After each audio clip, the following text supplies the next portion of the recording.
Hello, and welcome to Dolphin's Dive, the weekly strategically minded Handelabra stream hosted by Logic Dolphin. Handelabra believes in civil rights for everyone and in being as inclusive as possible, so any comments or activity actively working against those goals are not welcome and will not be tolerated. And with that, let's begin. We are playing Spirit Island again this week, continuing our dual adversary foray. And this week we're doing Habsburg 3 as the primary adversary and Sweden 2 as the secondary adversary. And I hit random and I got these two spirits. So let's see how this goes. Top one is Downpour Drenches the World. Setup, put one presence on your starting board in the lowest numbered wetland.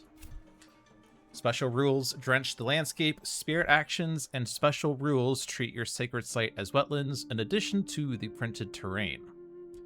Also, pour down power across the island. For each 2 water you have during the fast or slow phase, you may either gain 1 energy or repeat one of your land targeting power cards by paying its cost again. It need not target the same land. Maximum 5 times per turn, no matter how much water you have. So, lots of extra energy or lots of repeats on land targeting power cards, and I assure you that I will forget that at least once in this game. And also, sacred sites are treated as wetlands by spirit actions and special rules. Cool. Growth options, pick 1.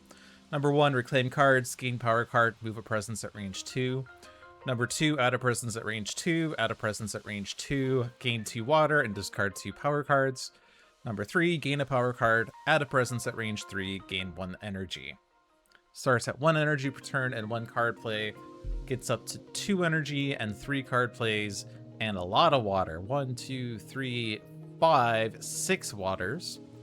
A plant, an earth, an air, a move of presence, and a move of presence. So lots of extra things happening.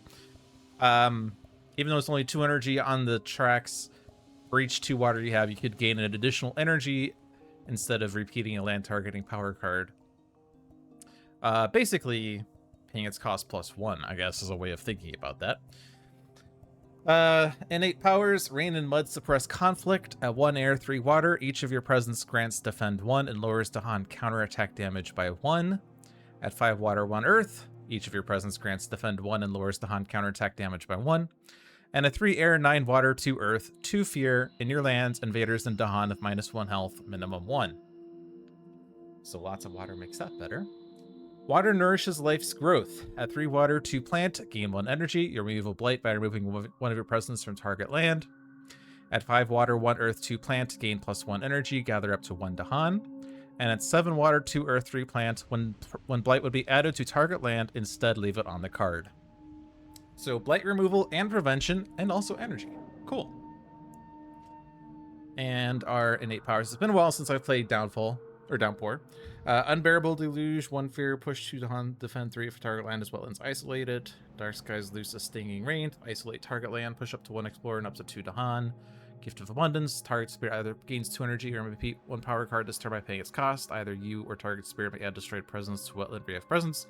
Foundations sink into mud, 2 damage to towns. If target land is wetland, you may instead deal 1 damage to each building. Cool. Alright. And then Wandering Voice, Keen's Delirium. We actually played this spirit last week, so very familiar. Setup. Put 2 presents on your starting board, 1 in land number 6 and 1 in land number 7. Put Incarna in your starting board in land number 6.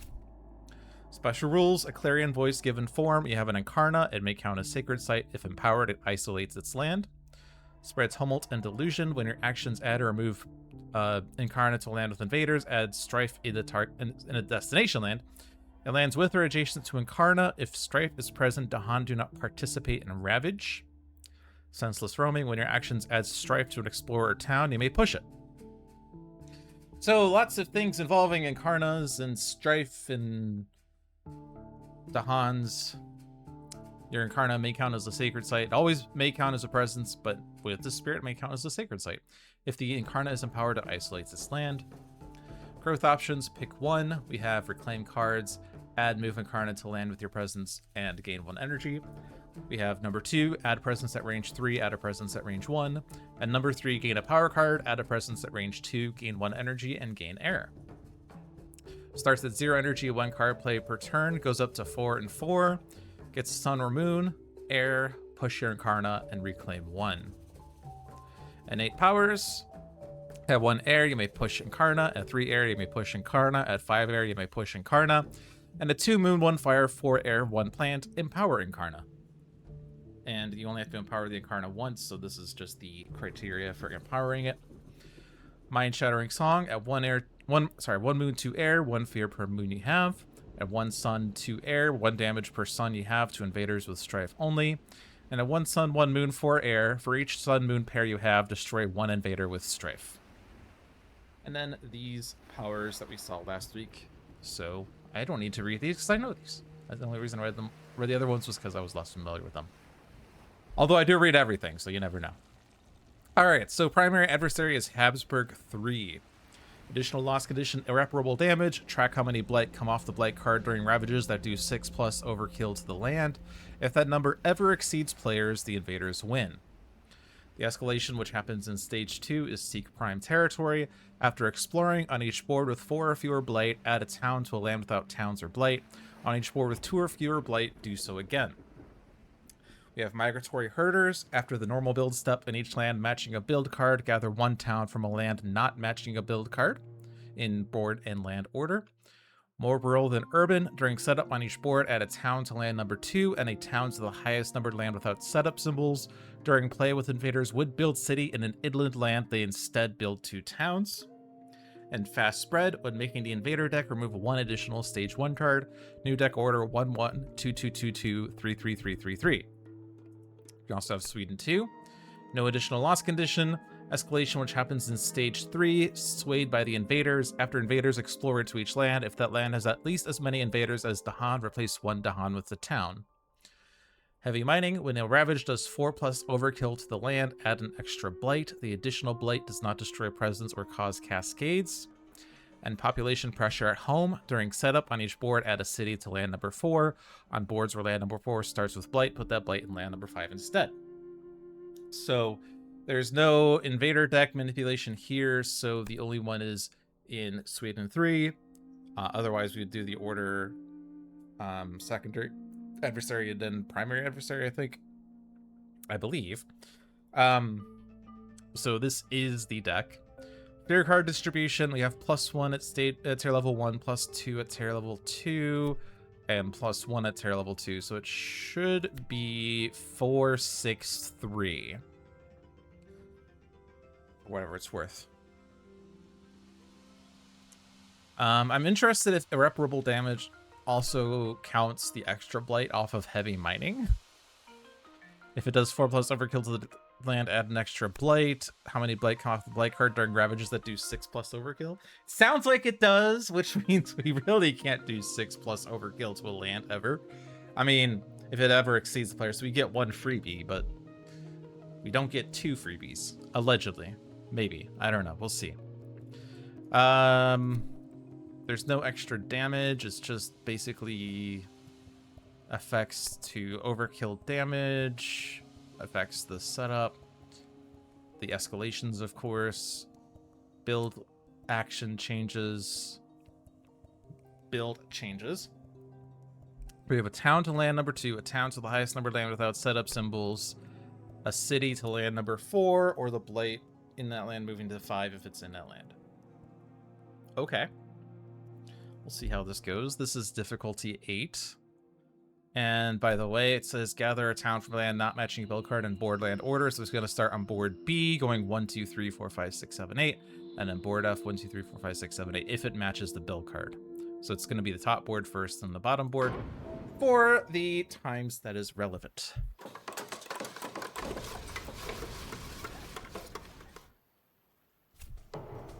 All right, they're exploring the jungles.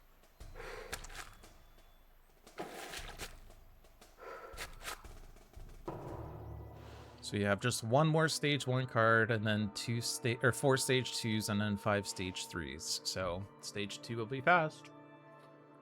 Right, so build, and bear in mind that even if they don't successfully build, they will gather a town from a land not matching the build cards. So F5, for instance, is going to gather the F8 town.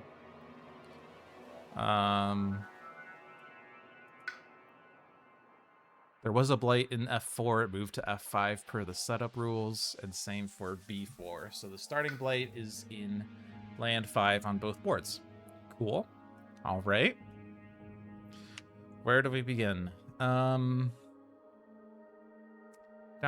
is very far from B8. We do get my presence granting defend 1. That would actually be enough in B8 if I were to have this number of waters. Getting that number of waters... I mean, obviously all of my power cards have water, but there's also a lot of water off the energy tracks. Getting to 2 card plays is a bit tricky. might be prudent to get to 2 card plays as fast as possible, as I like to do. That will get me, if I do 2 presents this turn, move a presence and a water, I have to discard 2 power cards, play 1 of my remaining cards. I think next turn I'd have to gain a power card, play 2 cards, and a power card again and some other card. But that doesn't give me 2 water next turn, so maybe that's not good. It will give me an innate water, so if the power card I gain has water on it, I can definitely get the defend 1. And it's each of my presents granting defend 1, by the way. If I put 2 presents in B8, that's defend 2 and lowers Dahan counterattack damage by 2, which isn't that good. Also, they're gathering a town from B6. So I do need actually more than that. Guess we could just do defend 3. I will push 2 Dahan out, but those Dahan weren't doing anything. I would still need my presence defend as well. B4 is building a town, and if that ravages, that's 6 damage, which is enough for the... No, it's not. 6 plus overkill? What does overkill mean? How much is overkill?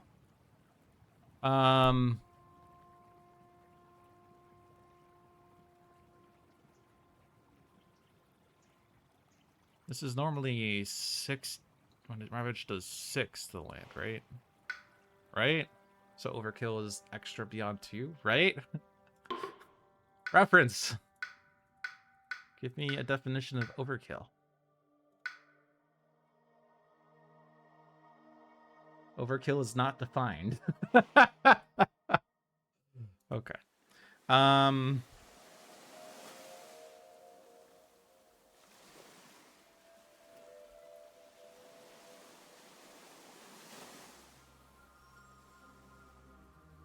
I just want to see what the original card actually says. During ravages that do 8 plus damage. So 6 overkill means 8 damage. Okay. So it's not going to trigger the irreparable damage loss condition, but it will trigger the extra blight from heavy mining.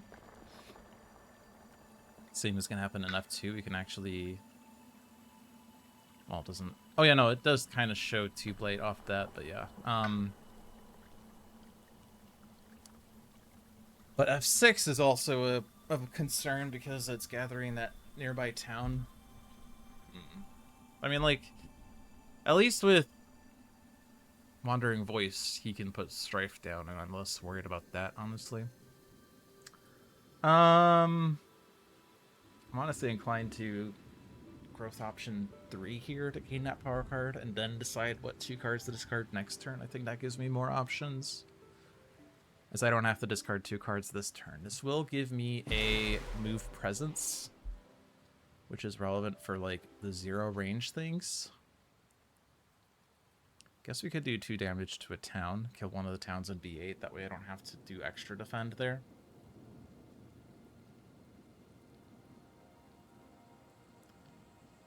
We also...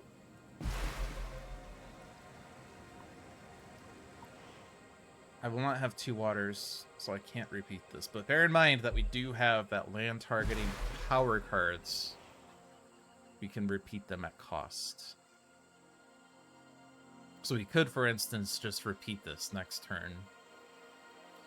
If I play 2 cards with water and I gain 2 water, I'll be at 4 water, so I could repeat this twice as a means of super defend. But yeah, I think we're going to click this, and then we're going to make decisions based off of that. Water is nice. Land targeting powers are nice. Elusive ambushes defense 4. You would like plant to gain energy and remove blight eventually. You would like air to trigger the defend, or earth to trigger the defend. Neither of those water cards have air or earth on them. The only one that has any relevant element is Thriving Choke Fungus with plant.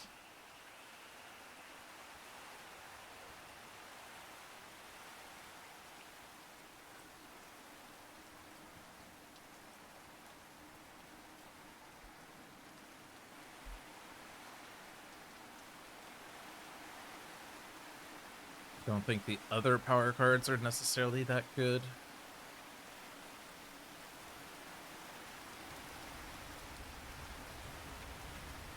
I do kind of like the defend, though. If I can defend without using my innate power, that means the Han will counterattack for more. Like, defend 4 is enough for B8, even with the extra town. So I think that's worth just clicking. This is range 1, so I don't have to be in the land.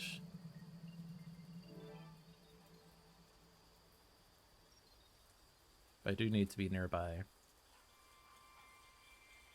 Just thinking if I'm going to be able to do anything with B4. This is... Yeah, this targets myself. This is range 0. This is range 1, but there's no Dahan in the land.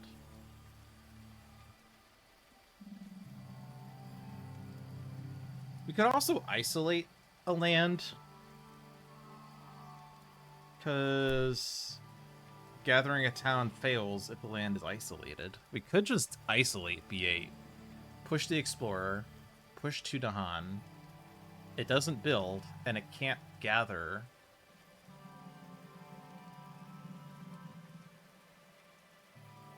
And then maybe I just let B4 happen, because the thing is, the escalations are worse with less blight on the board. So if I do let this Ravage go off and it's 6 damage, it triggers heavy mining, so it adds extra blight, but it doesn't trigger irreparable damage, so it doesn't trigger that loss condition, or proc that loss condition. But there will be 2 blight put in B4, 1 in B5. There will be 3 blight on this board, and then we only get the escalation once. So I think I just let B4 happen. So this is going to be a let it happen thing, and then this is solved, and I don't even need any defend cards done. So like, I'm totally fine with everything. I just need to isolate B8. And I need to be range 1 from a wetland for this to work, so I need to be in B6 or have a sacred site at range 1, since I can treat my sacred sites as wetlands. But I think it's just going to be easier to grow into B6 or move my presence into B6. I guess either or. Pulling my presence, I guess, would be a bit better farther away. Let's put it, I guess, in B3. It's not a wetland, but if I'm in B6, I'm range 1 from these lands.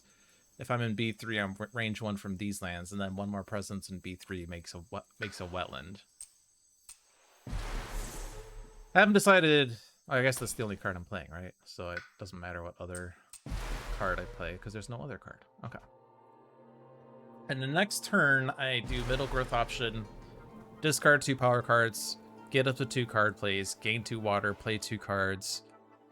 Maybe I don't even need that, though, because I'm not going to need the defend there, am I? I mean, maybe I could do a defend in F5, but most likely Wandering Voice will take care of that.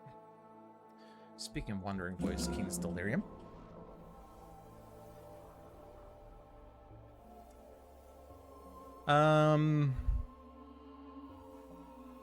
Obviously growth option 3 you used a lot last game. I think I kind of want to get some energy sustain. I'm thinking middle growth option, 1 energy, 2 card plays. And then the next 2 turns I do growth option 3.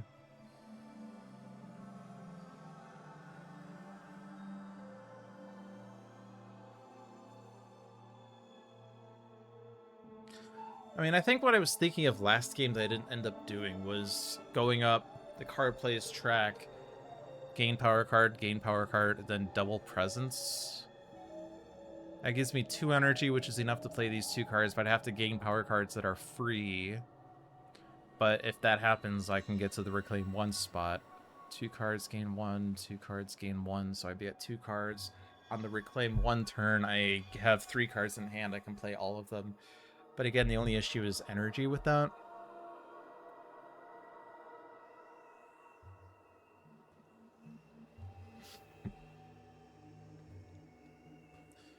The other benefit of gaining air on turn 1 is that I can get to 3 air on turn 1. So I can push my Incarna twice. I could actually strife the town in F8, push it into F7, and then it can't gather into F5. Which is interesting. It's probably slightly better to do that and save that strife for a Ravage where I can do more, because...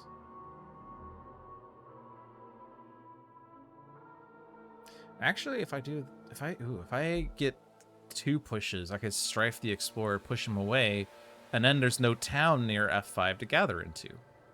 So almost literally the same situation as board B, where this land won't build and can't gather a town.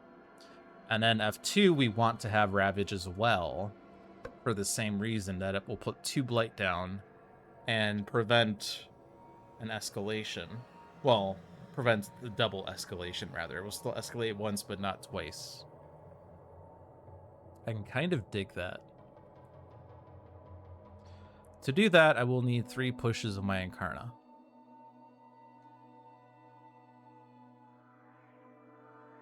And now I'll also need to have my Incarna not be adjacent to... No, I don't care about F5. I was thinking I could push a town at F5 and let the Dahan Ravage, but I don't need to do that. I could just strife the city in F4 or something. In which case, I do want to have 3 air, so I need to do this. So let's look and see what this power is. We would kind of want it to be free, but we would also like for it to provide air. I feel like air is super important. There's only 1 air on these tracks. You get at most 4 card plays. You get at most 1 additional air, so you can only get to 6 air at most. And like 5 air requires like this air and 4 cards, or this air 3 cards, or this air 4 cards, whatever. So air, like, you pretty much always have to collect cards that put air down, right? Like,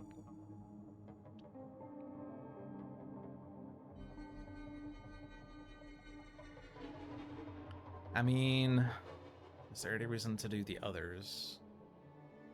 Blight removal? Destroyed presence adding?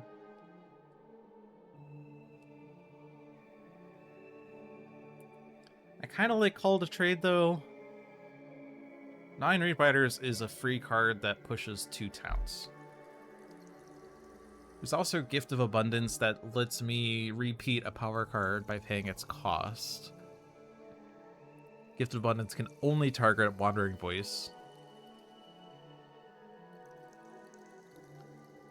And being able to do Gnawing Rootbiters twice is interesting. Especially because if they build a city inland, it's actually 2 towns. So that would prevent, like, inner city builds from being bad. I mean, not that they're building a city, but still.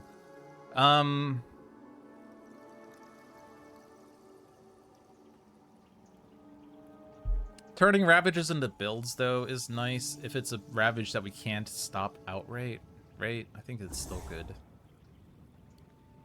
Because, like, say that they're ravaging the land with Blight that we don't want to have Cascade, or say that they're doing the irreparable damage Ravage, we could just make it build and not lose the game or something.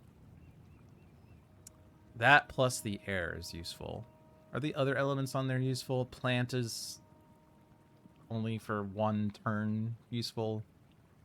Water's not useful. Earth is not useful. Maybe that's just an air card. Okay. Presence range 2.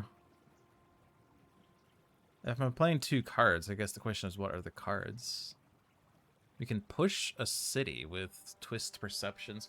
A little less useful in this game than normal because they're not building cities inland, but there is an inland city right now thanks to Sweden. We could push Incarna.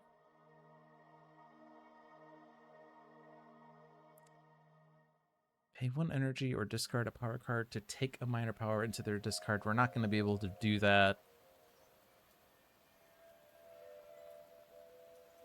Well, no, because we're not going to really have...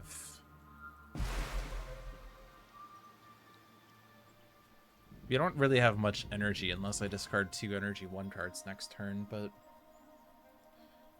I don't want to do unbearable deluge next. Anyway, we're not playing that this turn. No way, is the thing. Invaders of Strife don't participate in Ravage. Not doing that this turn.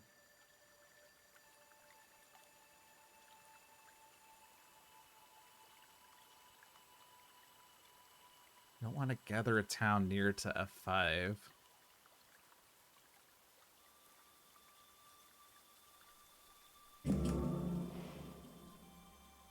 Well, you know, I have to play 2 cards in order to get the 3 air, so it's going to be Frightful Keening. Maybe? Strifing the City is also interesting. I only have 1 energy, so I could only play 1 of these cards. There's also the thing about fear per moon, damage per sun sort of thing. Maybe I just want to get... I don't want this presence to be... Just range 1 from things, I guess. Grow into F4. So say I'm strifing the city. I'm not sure that I am, but say that I am. Only other card that does something is Fear from Exhale, Confusion, or Turmoil's Touch, which we're not doing.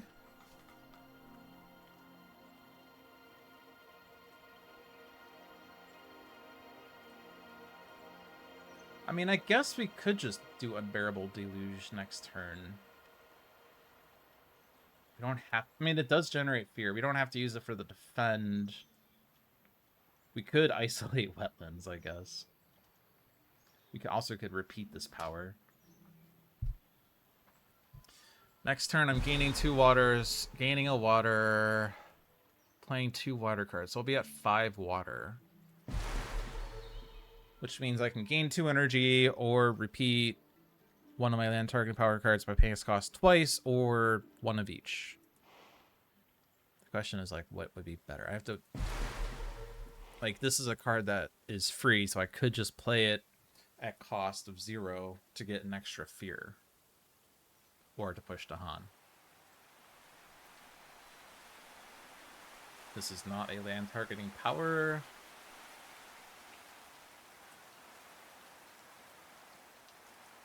Repeating this is 2 damage to each building. So that's cool.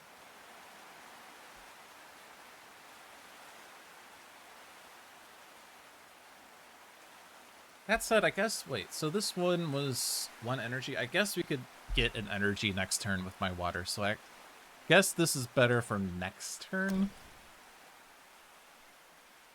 Or maybe 2 turns from now. So I'm playing this one.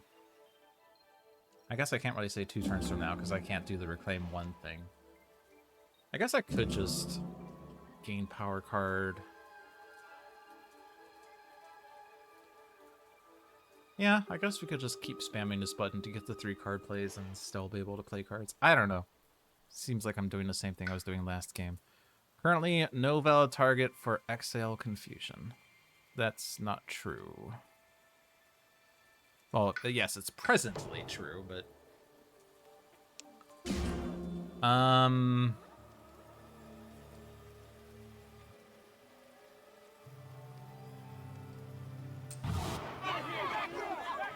You go there. You go there. And then we're just doing this for fear. And then we're doing this. This also pushes 2 to Han. Go into the wetland. That's fine. Alright.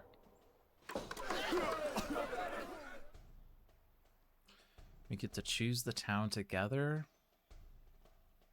Oh, this is actually going to be 8 damage. I forgot about the gather town. I guess we could... Well, actually, if I put a presence in there and I defend 6, it's enough. Let's take it out of the blighted land, I guess. Exploring Sands.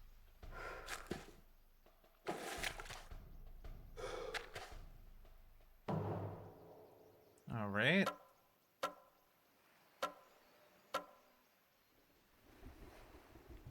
We have 1 sun, 2 moons, so this isn't gonna... I guess I could kill the Strifed Explorer.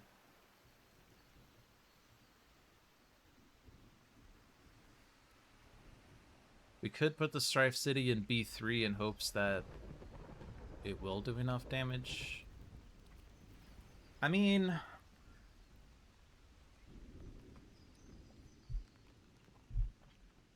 is it better or worse to get rid of that? This escalation affects lands without towns or blight, so the city is irrelevant for that. Add Strife, you may push the invader, added Strife too, which if it is a town, it can actually push twice. I think might as well just kill the Strifed Explorer. I don't see why we wouldn't. Damaging the town is useless. The fear is not based on what's damaged.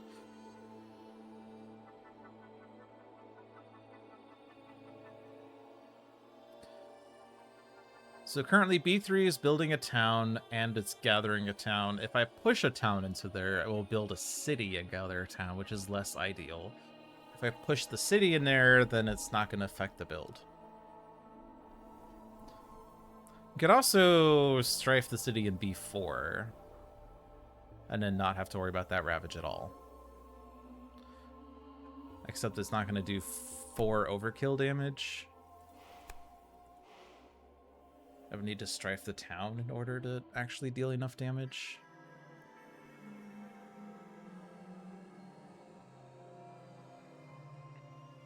Yeah, I guess that means I can't really defend B4 the way I was thinking of too, because I did want this to be double blighted. And the next card is stage 2. If it's not coastal, then it is an escalation, and they would add an extra town on board B.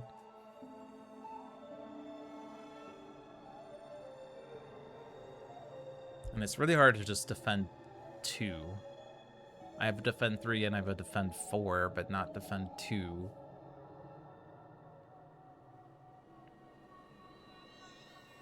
My Incarna is too far away from B4 to be able to do much there either. Although I am gonna do growth option 3 again, so we could do double push into B4 and then, or sorry, F4 into B4. Although that would actually kill the Incarna. It may count as a sacred site. I might not let it die, I guess. Doesn't have to die.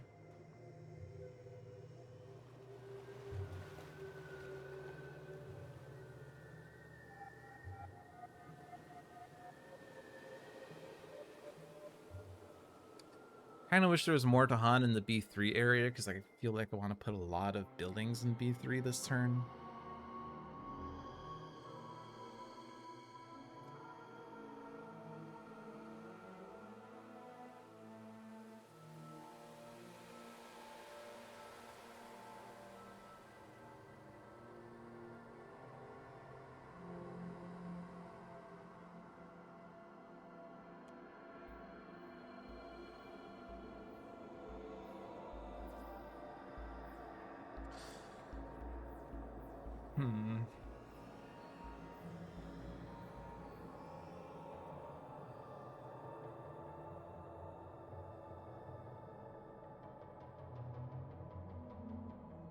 There's a lot of options. That's why I'm like hesitant right now. Like, what's the best way to deal with this?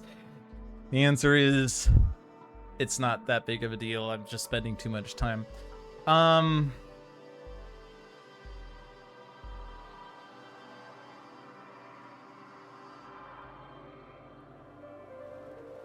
Let's just, it's kind of a waste. Let's strife this town. This moves twice. I'm gonna put it in F7. Just to group the strife buildings in one spot. Could potentially gather one of those strife towns in the B3 and one into F8 so that that ravage is less of an issue.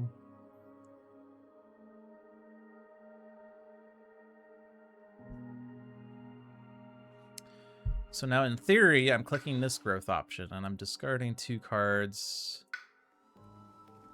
You don't need elusive ambushes this turn. Sans build. Yes, we could kill a town in B3. Obviously, we can repeat it at cost, but I'm not going to have much energy left over.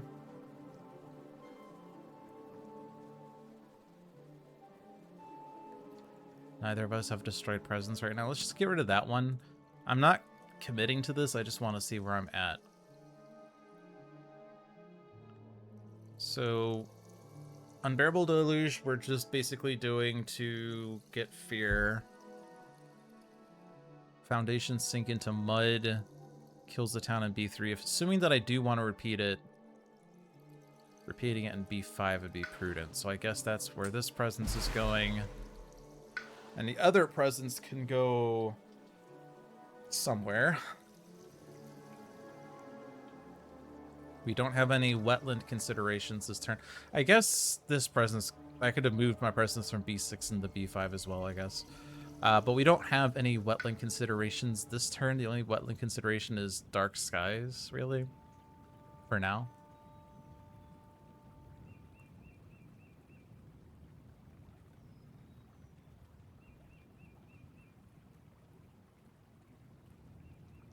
Could make a sacred site so that it's considered a wetland for whatever purpose. I guess I could just do like this.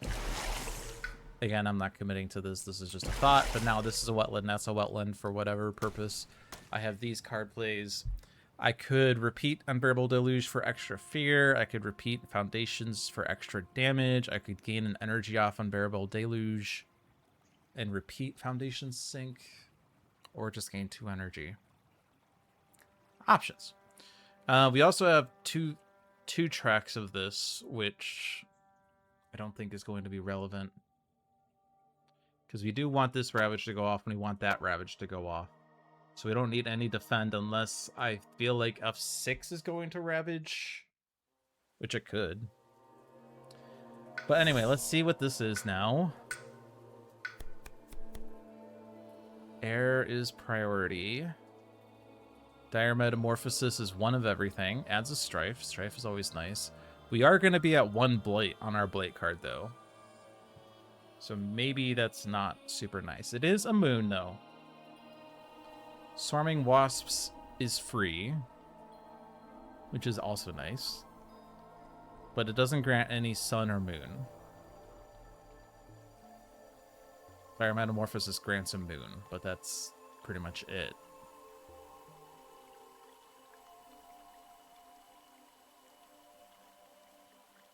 Honestly, more inclined to take Swarming Wasps because it's free. Dire Metamorphosis also adds a beast, also does a bunch of other things.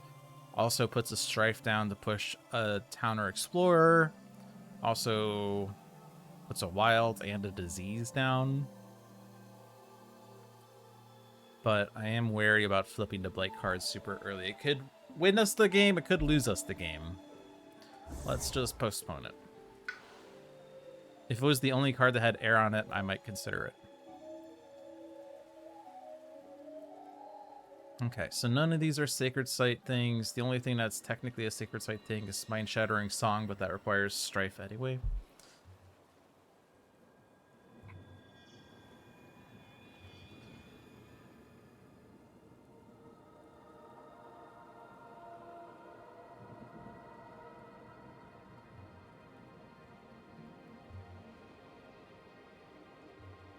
Just thinking, where do I want my Incarna to be after everything's done? Not entirely sure.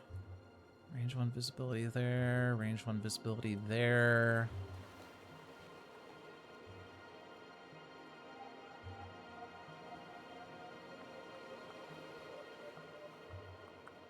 B7 might be best at this point. 1 energy.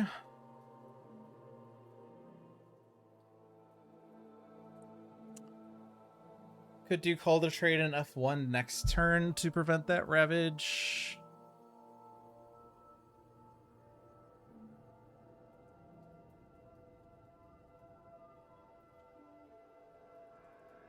Nothing wrong with pushing the Incarna. I guess we do have this thing too. If I keep my energy, I could potentially get it. If I do swarming wasps,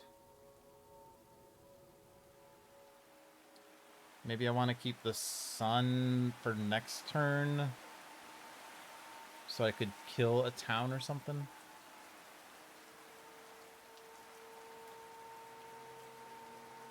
But I want to keep Call of Trade for next turn. Play that for elements, or play this. Maybe I just play that. I don't think we're going to be able to use Turmoil's Touch, because it feels like we're very energy starved right now. Alright, push Incarna twice.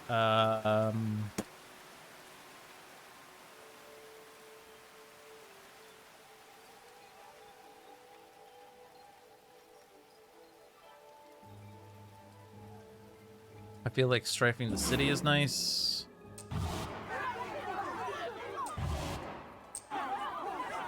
I don't know if the order particularly matters. I guess being an F4 is slightly better than F7. I can also push that town. Kind of don't want to. I don't want to push into B3 because that'll build a city, and same reason for F8, except it'll build 2 towns.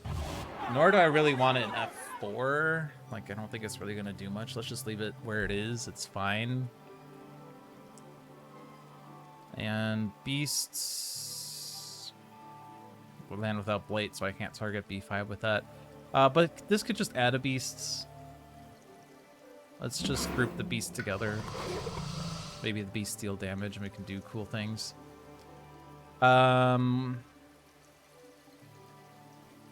Push Dahan into B5, because we're certainly going to have that defended next turn, right?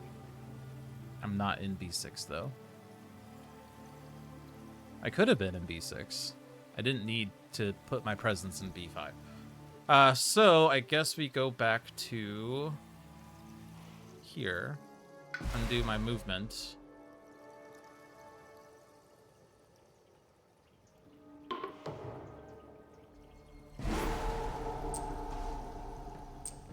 Assuming that we get B5 defended, it is gonna...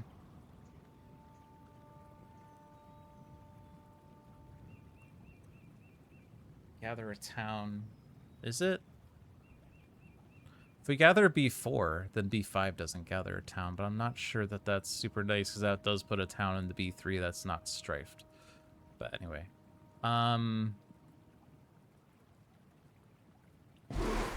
Do that, I guess. It's global. So that's interesting. If I decide to let Sands Ravage off the Blight card or something, that's important. It looks like I could target you, except I can't. That's a lie. I don't know why it lights up like that, but that's cool. Alright, back to this.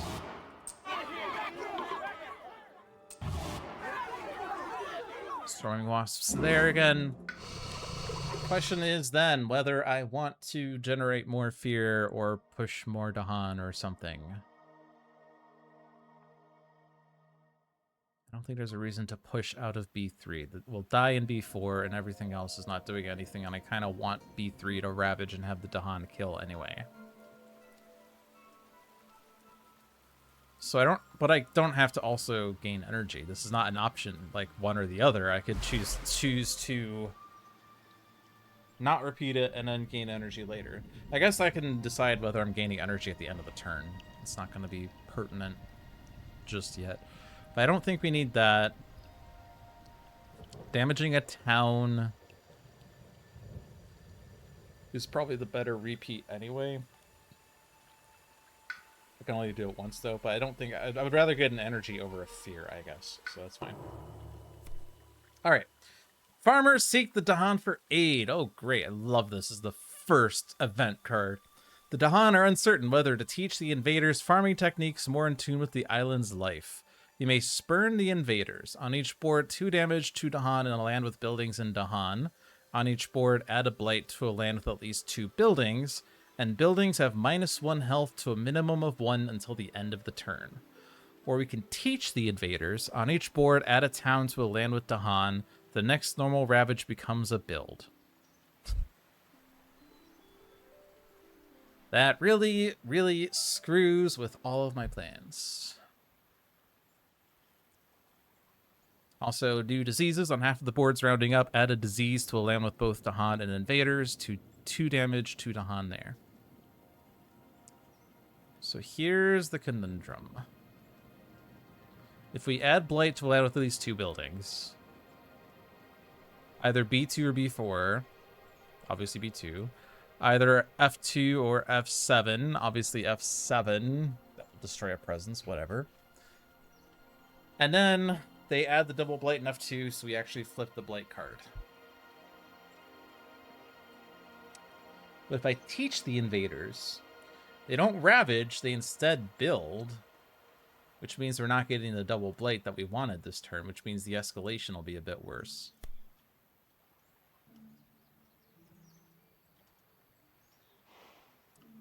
But at the same time, there's kind of going to be so many towns that it's not going to matter that there's a town in every land, because, like,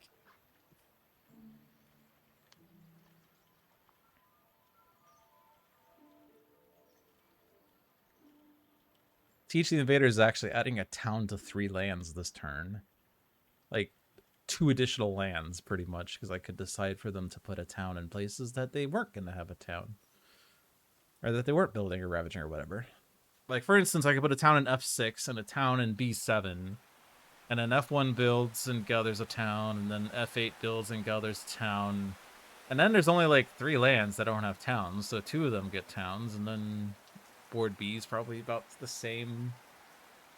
Gathers a town, I guess we could spread the towns out if we so want, and there's only 2 lands without towns on board B.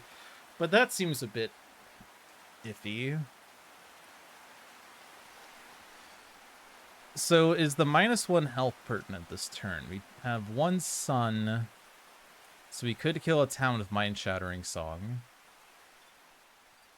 Foundations sink into mud, doesn't say a single town, so in theory we could spread the town damage out, because B3 builds a town, gathers a town. We could actually just kill 2 towns with foundations, and if we're repeating it, then it kills 2 towns in B5 as well. In which case we gather a town from B4 into B3, gather a town from B6 into B5, 2 damage B3, 2 damage B5. And then that Ravage is solved. And then we have the 4 Blight on this board, so whatever, but the escalation only happens once. Are we willing to flip the Blight card for this? Teach the Invaders means there'll be a lot more buildings on the board, which could get us overwhelmed next turn very easily. The Blight card could also be a really bad Blight card. It could also be a really good Blight card. It could also be still healthy for now. You never know. Another consideration, I guess, is damaging Dahan in a land with buildings in Dahan.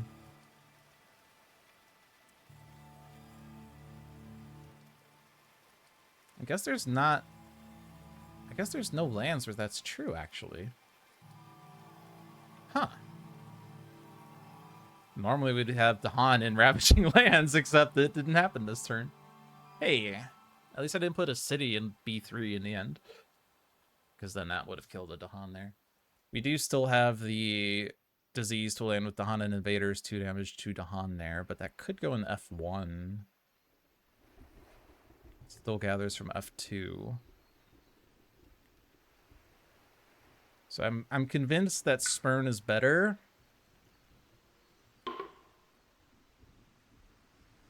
B2. F7 at the cost of a presence.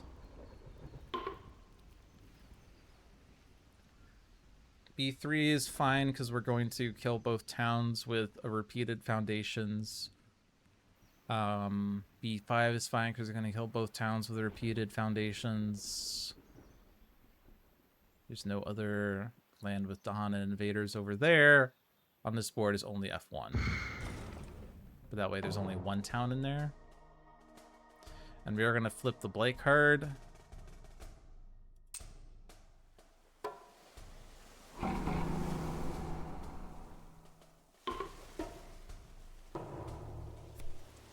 Still healthy island for now. Strong earth shatters slowly. Immediately, each player adds 1 blight from this card to a land adjacent to blight. Hey, that's really, really helpful. Oh my god, this is the best, like, still healthy / blight card. That's really helpful. Holy crap. B1 is fine. This means there's no... Both boards will have 5 blight on it, which means there's no escalation. Booyah. And it's each player, so technically it doesn't have to be on the same board, but I mean... Holy crap. We chose wisely.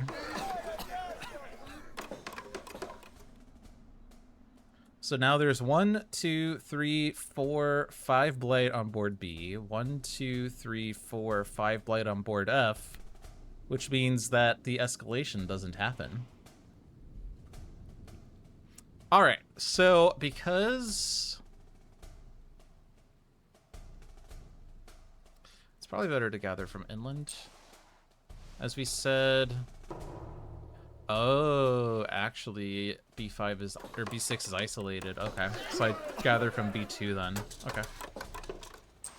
So that this town gathers. I do absolutely want that town to gather.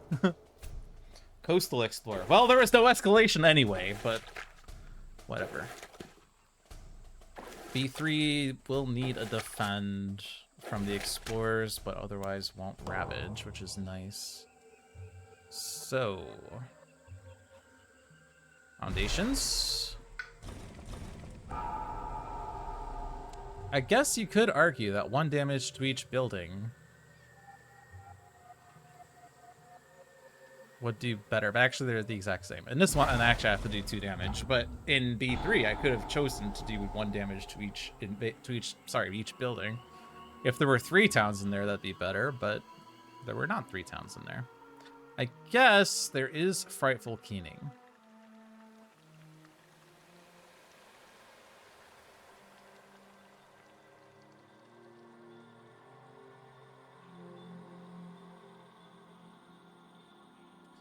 We're also killing a town. Yeah, the only thing I could use Mind Shattering. Sorry, I could use Frightful Keening to push a building into B3.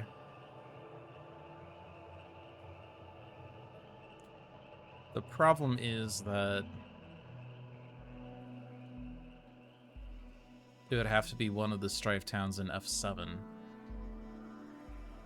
Which feels like it's a waste of Frightful Keening, honestly. I kind of like there being Strife towns just standing around, because that means when I gather a town, I could just take from the Strife town pool. And then it's like, well, you know, your gather town does nothing.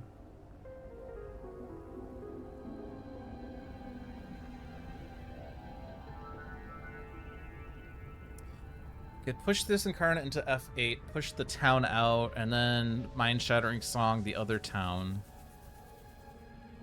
And then F8 doesn't ravage. I have to be mindful of F1. We do have Call to Trade, but they're building in there. I would like for that ravage to kill everything, but I don't think I can really get everything killed when there's only 1 Dahan in there. If only I could ignore the if the terror level is 2 or lower clause. Anyway, there's no other repeat on Townfall, so you're gaining an energy.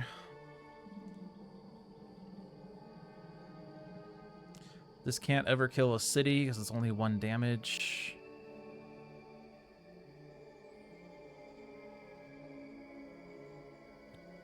Another consideration is that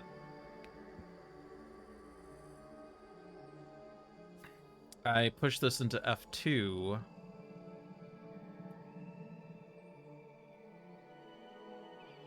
Strife the city for the Coastal Ravage 2 turns from now, and then next turn push my Incarnate into F1 to Strife a town. But the problem is I'm not going to be able to get that Incarnate out in time. The Dahan in there will not counterattack. I guess I do have Turmoil Sorry, no, I don't have Termos Touch. I had XL Confusion, but we don't have it anymore. I could do double presence to get to reclaim 1 and then reclaim XL Confusion. Basically to let the strife be preserved, but still too many things in F1.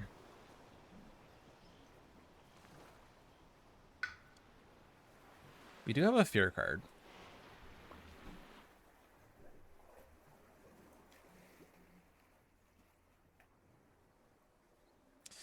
Presumably, Downfall will have a defend for B3 as long as we play 2 water cards and an air card.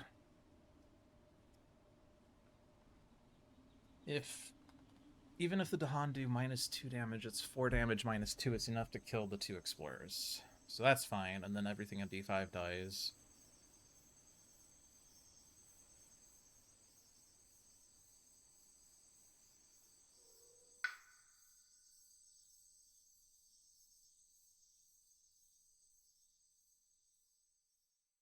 I want to see why I'm not killing a town in here.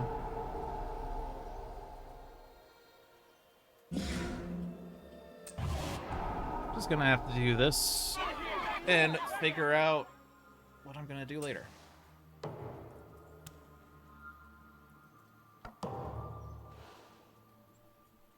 So Downfall is Reclaim All. You get to move a presence twice.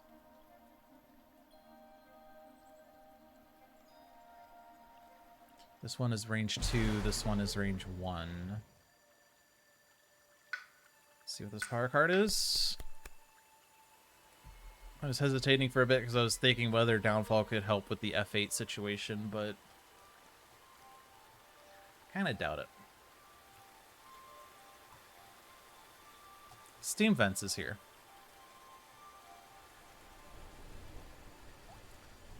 So it seems like water is as important to Downpour as water, or as air is for Wandering Voice. Like, is there any reason to not click a water card here? Every 2 water gives us an energy or a repeat. So every water we see is half of one. Half an energy, half a repeat.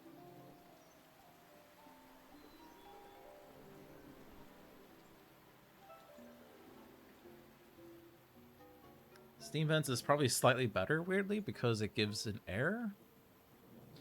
I guess Infested Aquifers gives an earth. No, both give earth. Target land has any disease, 1 damage to each invader. I mean, if we repeat that, that's 2 damage to each invader. But we don't have much disease right now. I guess we could repeat it twice, put a disease down in the mountain's wetlands, which my Sacred Sites is a wetland, and then target land will have disease, so we could do damage to each invader, and then if we do it twice, it's 2 damage to each invader. That's probably a reason why that's better than Steam Vents. Steam Vents is not that helpful. I mean, 1 energy, 0 range, destroy 1 explorer. When you have adversaries, that's not super useful. At 3 earth, you can instead destroy a town, but I feel like at 1 energy, that's a big ask.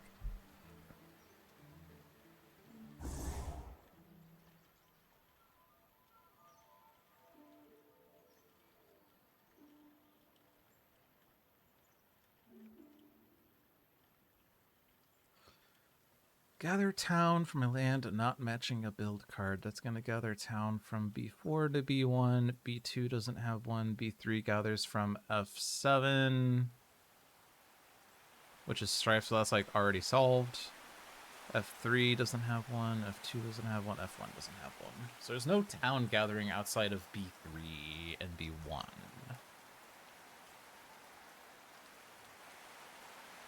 I guess we can't really make the most of Infested Aquifers this turn anyway, because we can only do 1 repeat or 1 energy.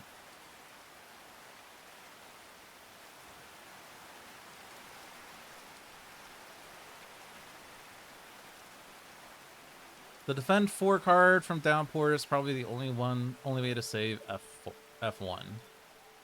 True, we do have Elusive Ambushes.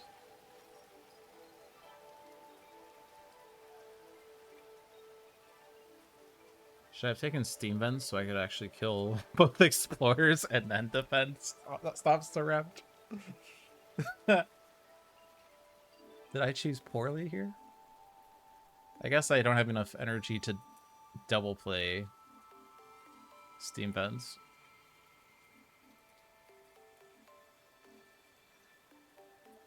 Is there a Dahan gather? Range 2, range 0 pushed to Dahan. So I don't... Okay, so Elusive Ambushes is range 1. I could get more Dahan into F1. If I do... this... and then I move you again. And then Elusive Ambushes... and Dark Skies? Or Unbearable Deluge? I guess both do about... This isolates for sure. Oh, but it's not a wetland, so I can't target it. I could do this. And it is good as it gives me the defend for a B3. I only have one presence in there now, but that's enough. So that's solved. That's solved. And then we'll have enough Dahan in there to kill everything, and they can't gather a town, so that's solved for next turn as well. And then that's also solved. So we don't need to do anything with the Incarna this turn. Which is nice, I kind of put my Incarna in a place where it's far away from many things. I also can't put my Incarna adjacent to it, so I can't like Strife F2 this turn or something. I guess that could be an argument that I don't need the air this turn. Oh, I also can't push my Incarna into F4. I can't... This Incarna's staying here. I can't move it. I guess I could double Strife something if I really wanted, but it has to stay where it is. Otherwise, either B3 doesn't... The Dahan and B3 don't counterattack, or the Dahan and F1 don't counterattack. I guess I could go into F3 if I can double move. I guess that works. And then that stops that build. Okay, that's actually reasonable then. So I get to 3-card plays. I don't have to play 3 cards. I could instead go up the energy track. Which is like if I get a card that costs energy, I can't play it with 3 cards. Is there Strife in B1? Oh, 3, you're right. There's no Strife in B3. Also, there's no Strife in F1. What am I talking about? I'm just so used to there being Strife everywhere, but specifically in lands adjacent to Strife if Strife is present, or adjacent to Incarna if Strife is present, but there's no Strife in either of those lands. Haha. We solved it. All right, but it's fine because we could still push into F3. Okay. Let's see what this is. It's free. Also adds Strife. Free adds Strife? Or fast adds Strife? Ooh. Ooh. Oh boy, and it's also... You get the sun on fire in the sky for damage in the slow phase, or you get the moon in terror turns to madness for fear in the slow phase.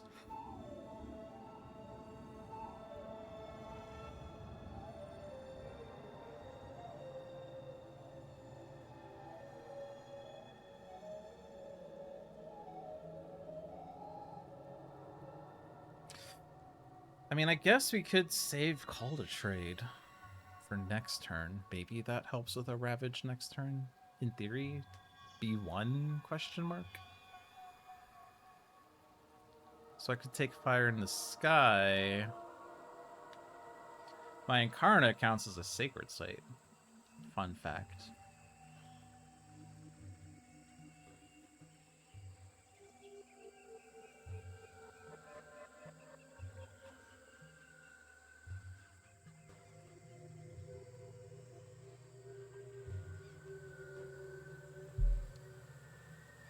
Man, how could I say no to Fire in the Sky here? How could I say no? So I'm not playing 3 cards, so I'm just gonna go up Energy Track. Play these 2.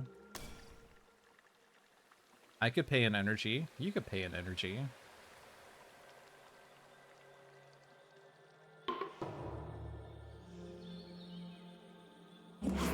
So to get to F3, I have to go here. The city is super strifed. You can go there. Strife this city.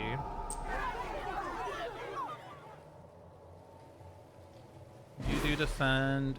You elusive ambushes. You unbearable deluge.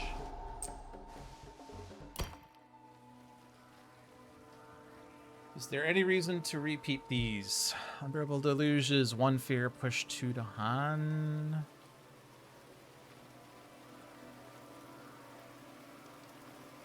I don't really think there's Dahan I want to push right now. We don't need more defend. There's no Blade. We don't need more defend. Does doing 1 damage and land with Dahan do something? In theory, it does something here. Stops that build, except it still gathers. Does it? No, it will, right? Because it's, yeah. It still gathers B6, but...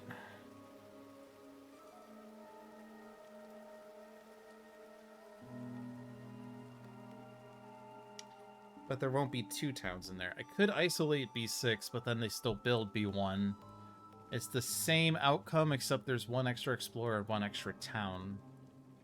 Minus 1 fear, I guess. Plus 1 fear. Plus 1 fear, plus 1 explorer, plus 1 town.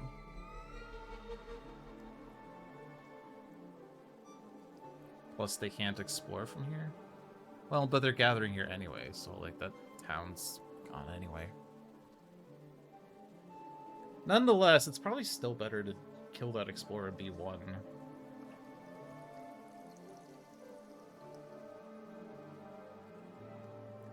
Actually, plus 1 fear is plus 1 fear card as well.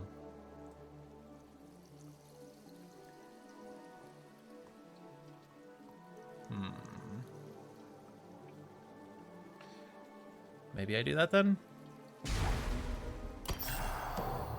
Alright. Resourceful Populace. For the rest of this turn, after an action destroys 1 or more buildings, add a town to an adjacent land. Rude. Virulence among close-packed homes. On each board, add disease to the inland land with the most buildings. Offerings of Story and Season. Each spirit with at least 3 Dahan among all its lands gains 1 energy and may reclaim 1 card.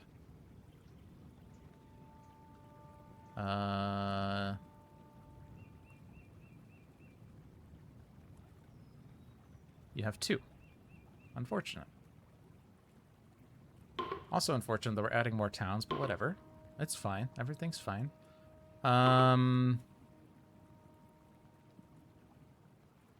Disease the double blighted land, I guess. And then F7 was forced. You gained an energy. Tread carefully. Each player may choose a land with Dahan or adjacent to at least 5 Dahan. Invaders do not ravage there this turn. Skip.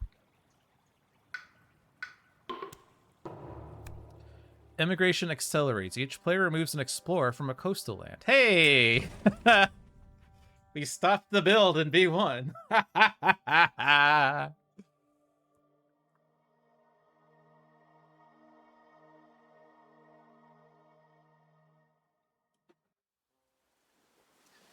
Question is B2 or F2? Everything in B3 is dead. Everything in F1's dead. F3's empty. B1's empty. Obviously, both these lands are building still. But if I remove 1 explorer there, they build a town, the Incarna pushes and strifes that town, and then I don't care anymore. If I remove the explorer from B2, that's diseased. I could strife that city, maybe? I mean... I think it's a bit harder to strife B2 than it is F2.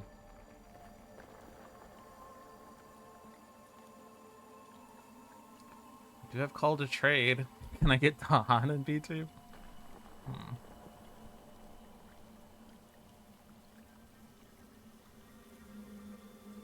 Let's remove from this land.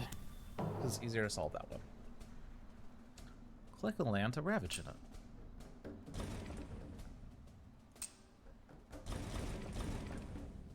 Why? Why am I choosing the order of Ravage here? Oh, right, because of this. That's why. I destroyed a town. Uh-huh.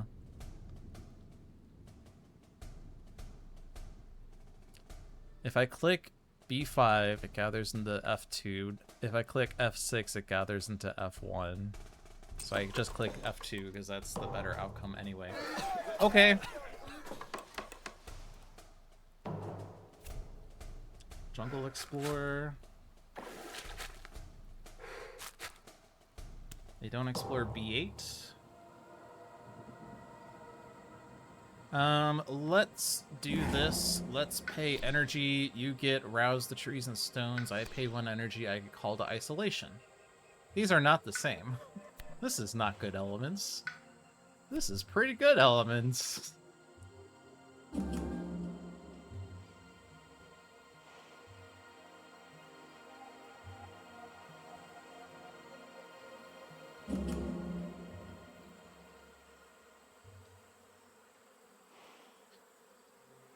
Okay, 1 fear, 2 damage to strife buildings. Or striped invaders.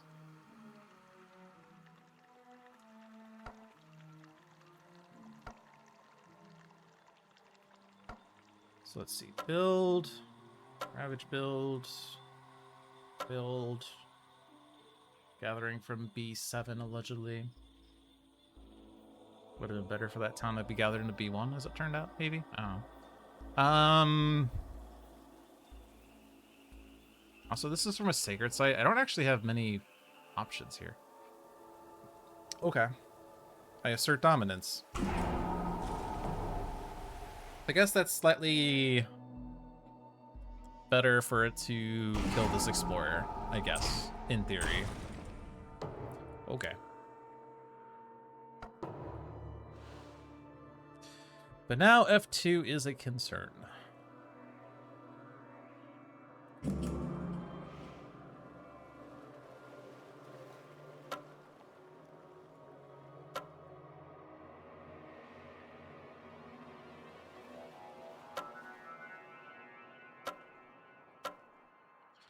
And then that's not really building, but it's gathering from B7. But yeah. Okay.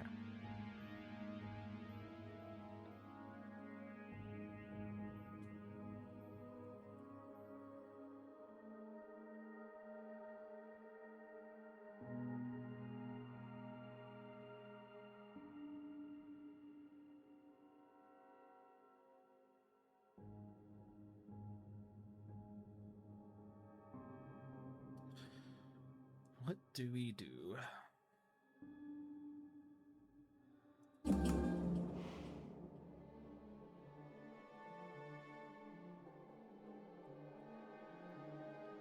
Strafing a town in F2, pushing into F1 just kills it. That's nice.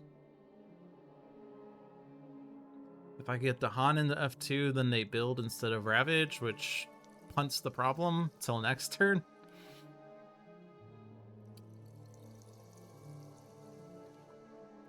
Any reason to do double presence for Reclaim 1? Called Isolation, but there's nothing in F2. Fire in the Sky, but I won't have energy to call the trade and Fire in the Sky, but I guess it kind of helps with F2 a little bit better. Exhale Confusion doesn't help. Soaring Wasps doesn't help. But we do have Gift of Abundance.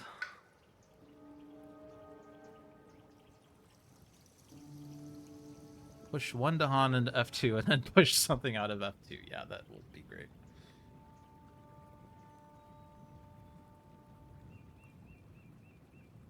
Isolate target land, push 1 Explorer and 2 Dahan. I mean, if I put a Sacred Site in F6, that's a wetland. We could push 2 Dahan out from F1. And then F2 can be targeted with Call to Trade.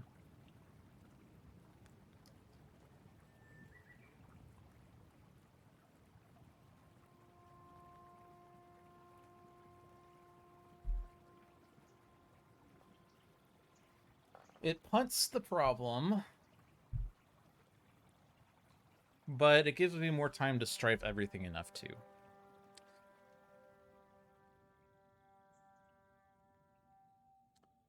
can I do about B2?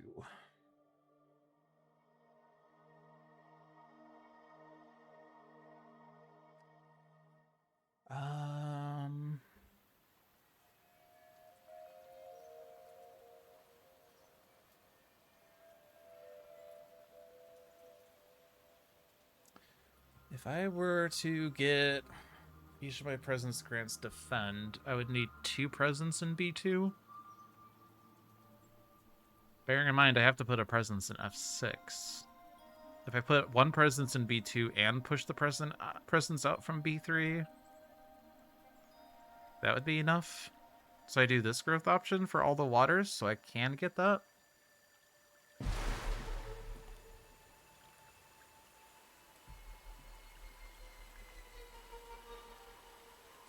Or do I remove a blade?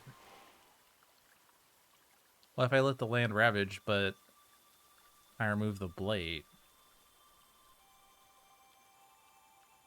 If I get this plant, and I play this plant card, which is already the consideration, then I get gain energy, remove blade. And then my presence has to be in the land, but I remove it. Which means it doesn't die to the ravage anyway. That's a way of defending with more steps. Oh my gosh. I do need to get to the plant, so I guess I am doing 2 presents anyway.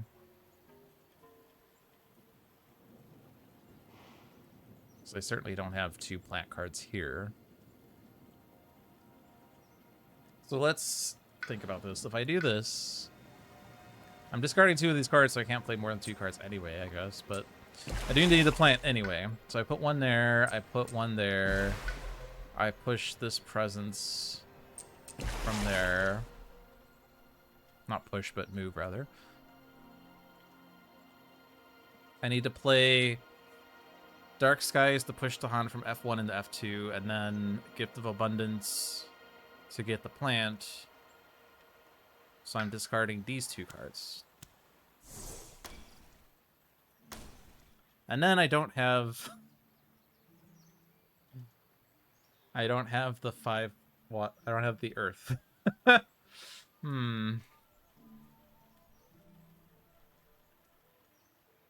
Wait, did I need gift? Oh, I need a gift of abundance for the plant. That said, I didn't need the plant though. I could have defended it with 2 presents, which is the whole goal, right? I mean, wait, hold on. So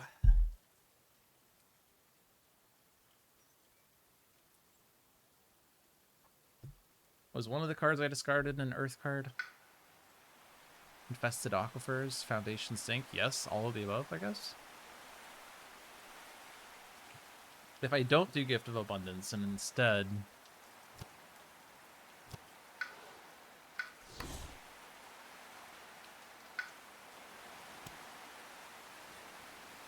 which is better damage to buildings. This is only better if I can repeat it, I guess. I don't know. Both these are range 0.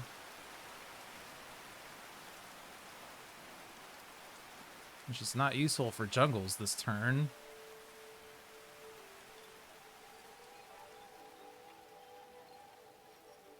We'll say I do that one. So I don't get the blight removal, but I do get the defend. And I have 6 water, so I can do the pour down power 3 times.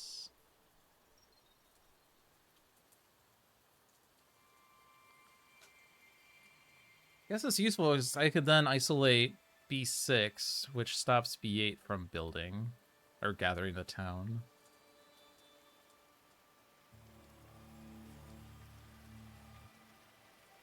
It'd be a bit nicer if I could have also repeated Infested Aquifers, but I can only do, like, 1 repeat. I can gain 1 energy, but then I can't repeat twice.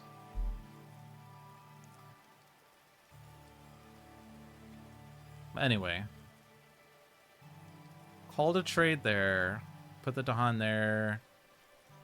Gather Dahan, blah, blah, blah, whatever. That's defended. The other blight is where?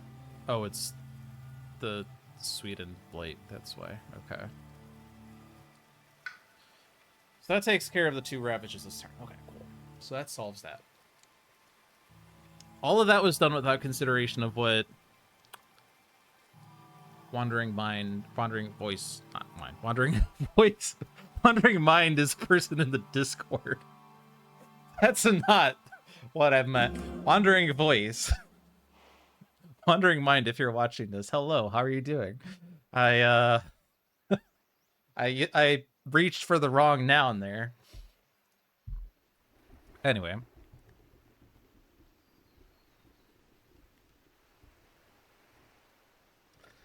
Is there any consideration for what Wandering Voice is doing?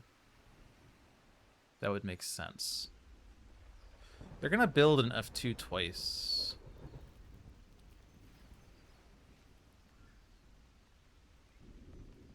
First build is a city. And then a town.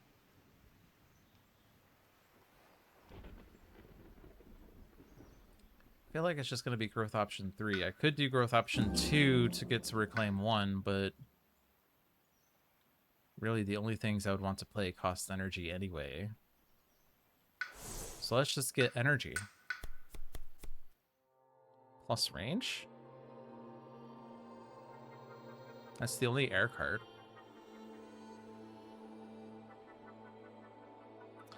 Plus range means that we could do Infested Aquifers at range 2. Or we could have even done Foundations at range 2. Which is then therefore better. I'll see why I don't click that. It also gives a sun. Which is kind of irrelevant for this turn. Maybe not, because I get this too. So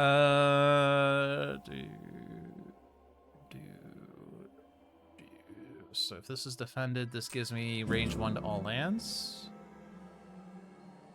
Let's click not now. Sun gives me 2 damage, Moon gives me 1 fear.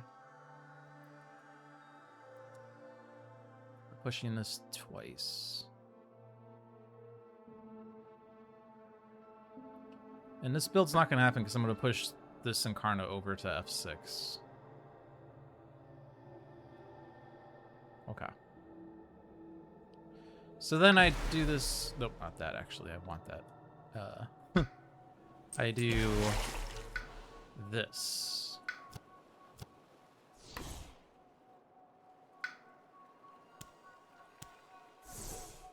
Because if I have plus range...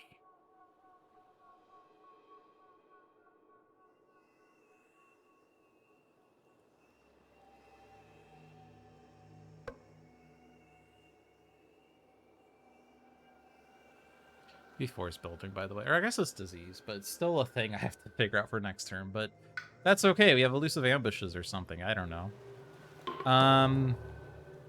Right, so... Isolate, push Dahan. And then call to trade. Gather Dahan. I don't know which one matters more. Probably that one. There's the event that converts a Dahan adjacent to a city, a coastal city, but... Push. Stay there, I think. Push. Do that.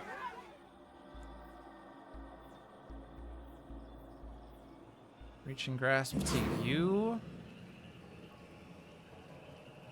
Defend. So this is not bladed. That says blight, but it's not actually ravaging. This terror level is 2 or lower.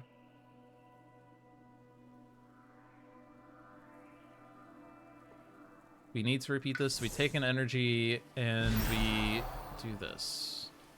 And then this explorer can go into B1, assuming they don't deal extra damage, but whatever. And then this has to be an energy, but I feel like it's better to wait on it.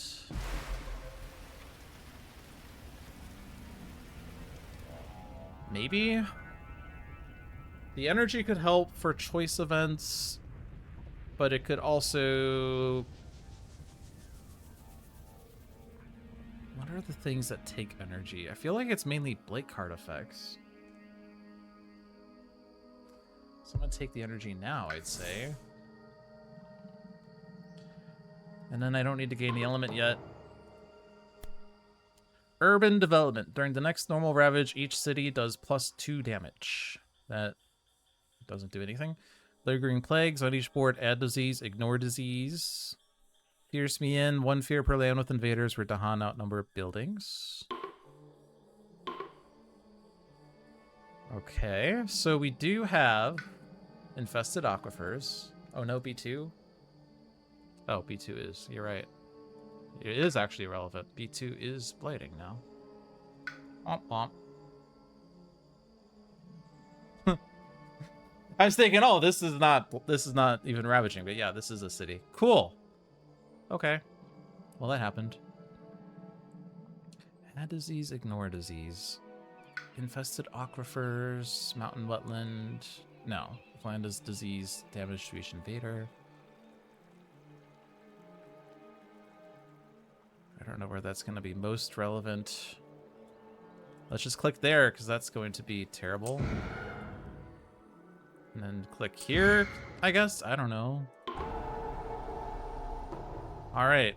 So, build.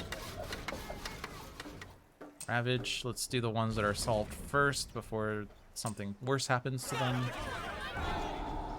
And then B2, blights. Healthy Island is blighted. Back against the wall. Each spirit phase, each spirit gains +1 energy and +1 card play. That's nice, but we only have 4 blight left. And it's better to go there to avoid a cascade. Okay. Also, blighted events are worse. Wetlands Explorer. No escalation because there's too many blight on the board. Alright, so 1 fear or 2 damage. Who knows? 2 damage to towns at range 2 with no repeat. B4 is a problem. Build and build. Could obviously kill the town in B6. Build, build. Super problem that we punted.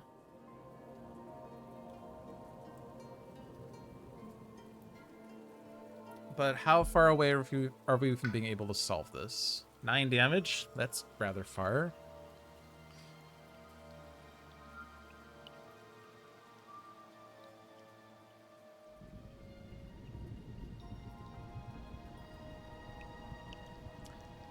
We do have Fire in the Sky, right? Yes.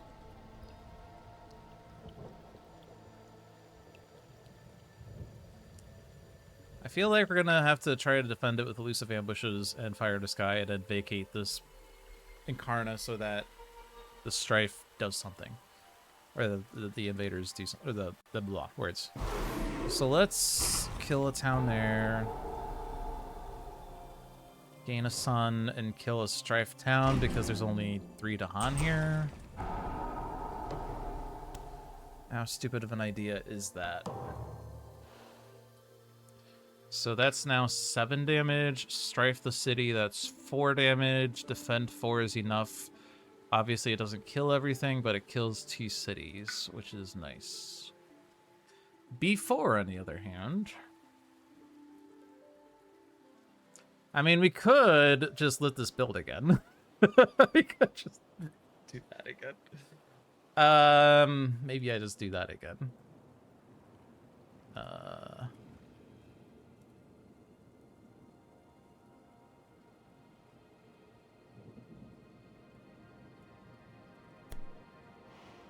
That's very useful.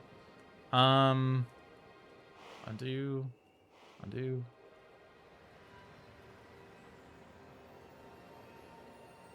Because if I'm just gonna let this build, like, we've done coastal, we've done jungle. So there's, like, 1 more explorer before we have to worry about that again.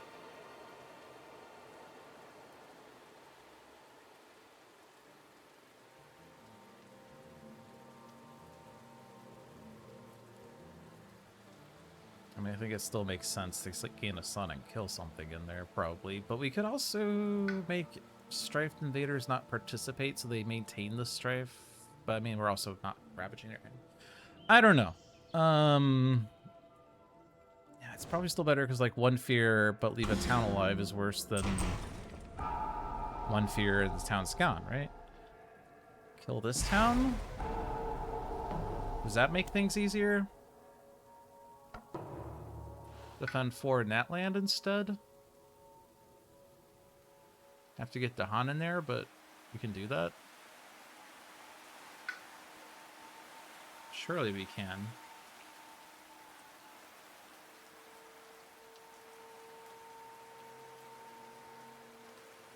This land's diseased. The invaders are strifed. I'm not really super caring about it. F3 is gonna build and gather. That's a build, that's a build. It's 2 towns in there as well.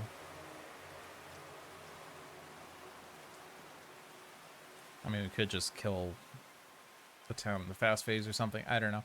But this is absolutely a reclaim. We have a lot of card plays because of the Blight card. We also don't have that much energy still. But I do think we're going to probably need to gain a major like next turn or something like that. You may do both.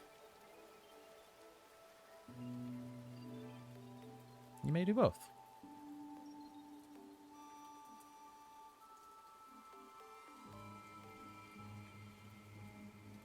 I get that for free because I have 2 water. But you may do both.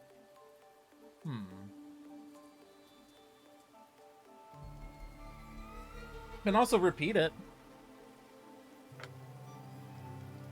For all the good that does. It's probably going to be super useful next turn for like F3 or FB1 or something. If no invaders are present, gather 2 explorers. Does that do anything useful? Probably not. Pay energy to deal damage in adjacent land and then repeat it and spend 4 energy for 4 damage. That doesn't seem useful either. I feel like strong constant currents is good though. I can move this presence. Where? I don't know. Let's put it here. So it's in a wetland, I guess. I don't know. It's a range 2 move. I could move it farther. Maybe it's better to do that farther. Like I can move this guy over here and then move this guy over here. Only real reason I'm doing that is so that I have more valid targets for Dark Skies. Like isolating B1 means it doesn't gather. Well, I guess it's not gathering that town anyway, but I mean, it also doesn't build. I don't know why I thought this was gathering the town from B6. It's not. F3 is gathering, though.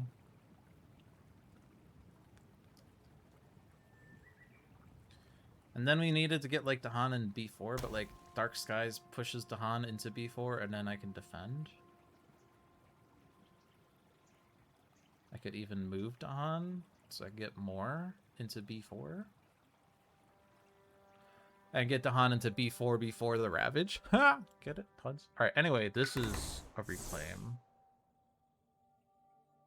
You're not gaining a power card here. But you can get a major next turn very easily. That's probably worth doing. Imagine if we get the major where strifed invaders deal damage to invaders. This is an Incarna move. I have 3 card plays. I can definitely get 3 air, so I can move this Incarna into this land. I don't think I need to, though, but I can. This also moves to a land with my presence, so I can go into any land with my presence. I was in B2, but that presence died.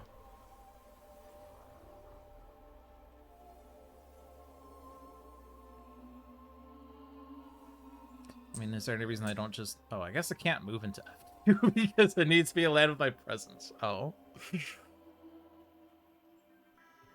Uh-huh. Well, there's not many options here, is there? I can super strife the city in F4. 3 stacks of strife? Where's Slave Rebellion? There's no Dahan in the land, so it wouldn't do anything, but still.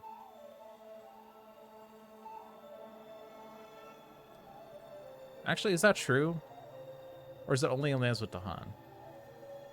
Invaders with Strife take damage per Strife, right? Isn't that... I don't know. Or is that damage? I don't know. How does France work? I don't know. I've never played France. That's not true, obviously. I could move it into F7, Strife a town, push that town out. Strife it again for fun, I guess? I don't know.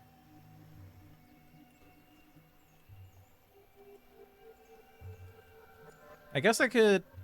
I was going to say put an F2, but again, I can't put an F2. I could leave it where it is. Because technically, this is the land of my presence. Probably fine.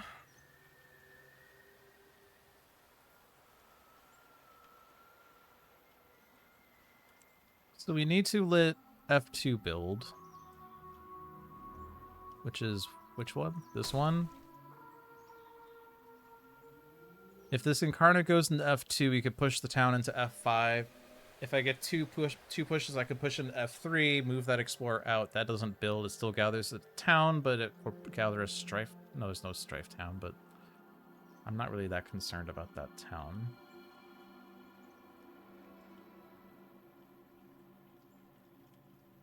Actually, a call to isolation exists.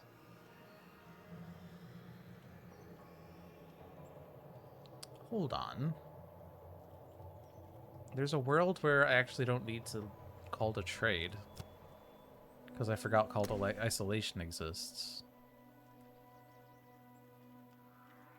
I also have Fire in the Sky, of course. Strife the city with Fire in the Sky. Push town, 2 towns, 1 explorer out.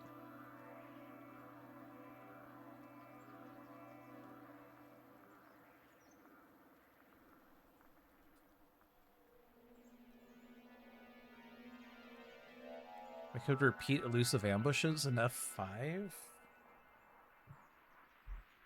I would rather there be more Dahan in F5, for what it's worth. Repeat Dark Skies? Wait, hold on. Reaching Grasp plus Unbearable Deluge?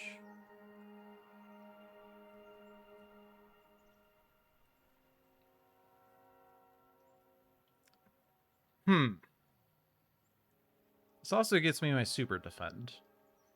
Is that relevant? I'm not in any jungles. So we're doing... What were we doing? Dark Skies in B1. Push the Explorer into Dahan. The Explorer goes somewhere. Not B4. The Dahan goes into B4. It's only 1 Dahan, but that's enough. It's a land with Dahan. We defend 4. And that's enough for B4.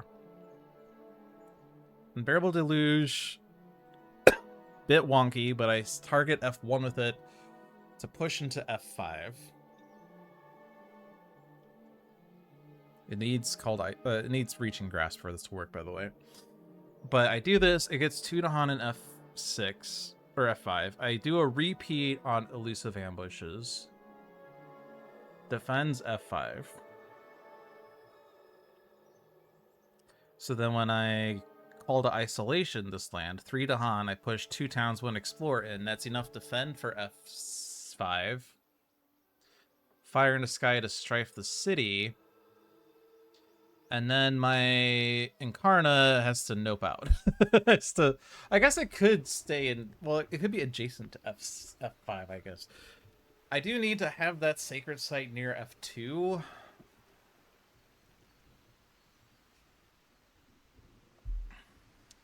But actually...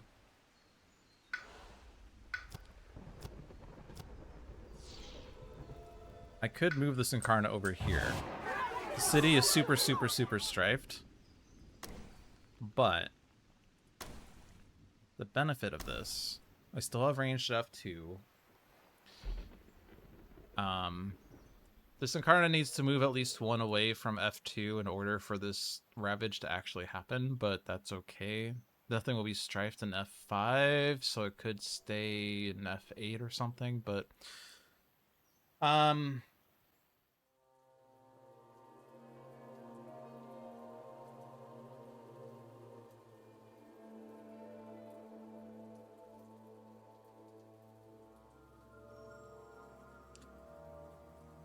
I don't really know what my win condition is, by the way. It feels like I'm just dicking around with the invaders a lot, but not generating that much fear. But this generates fear, right? Let's just try this out, just to double check that like things work, because I'm not revealing new information, so I can't undo. I don't think the order really matters for this.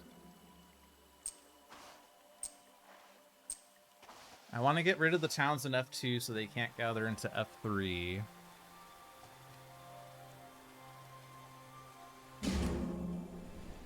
And then it's probably still better for this guy to move this explorer away. Just probably preserve where the strife is. The annoying thing is actually that I almost don't need the Han and defend in B4, but I think I do see a means of solving this. Actually, I could just push that explorer out for another repeat, but I might be tight on energy here. But I do need elusive ambushes here. So use Unbearable Deluge F1. We're using Dark Skies in B1. This Dahan doesn't really have any reason to be in B4.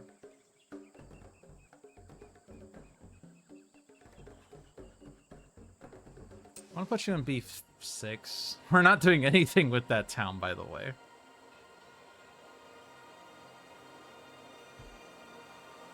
But now if I do Dark Skies here...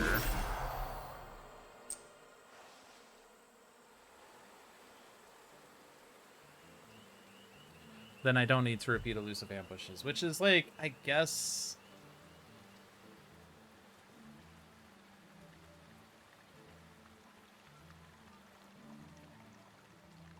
it is of arguable value. What I was thinking instead, which is probably better use, because one of my presence moves was into B1, right? But I could actually put that presence in B4.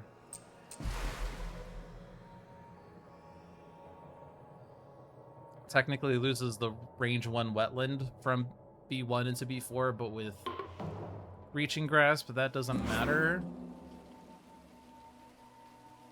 If I do all the same things...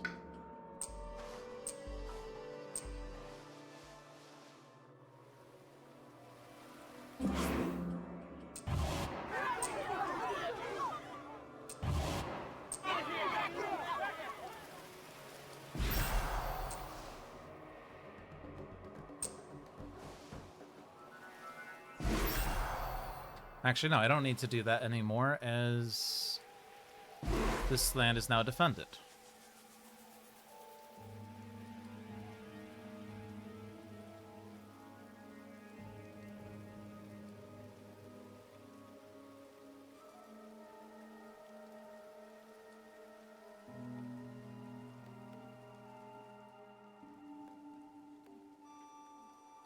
So...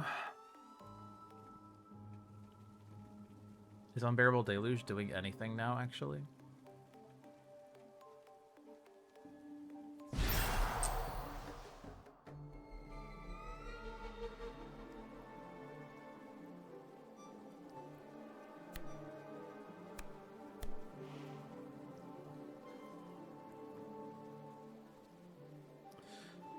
Because I haven't used Unbearable Deluge yet, right? I repeated Dark Skies. But I didn't use Unbearable Deluge.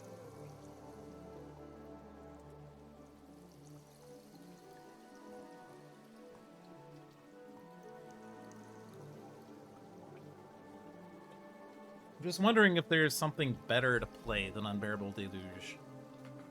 Or better... Because, like, I could use Unbearable Deluge here. Oops. So I've not used any repeats yet. I still can gain 3 energy or whatever.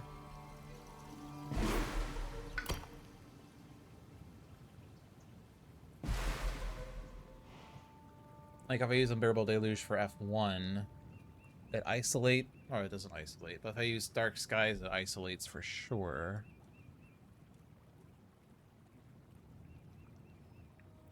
I would want Dark Skies guaranteed for B1, as that pushes that Explorer out, prevents the build, prevents the Gather Town. Unbearable Deluge prevents the Gather Town, although that's largely useless.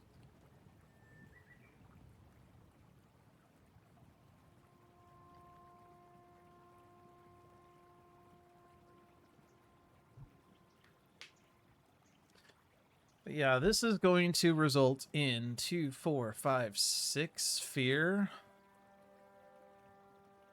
But after the fear phase, which is annoying. If I could get fear...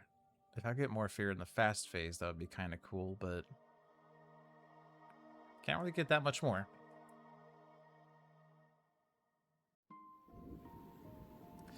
But there's no town gatherers. They put 2 towns in B6.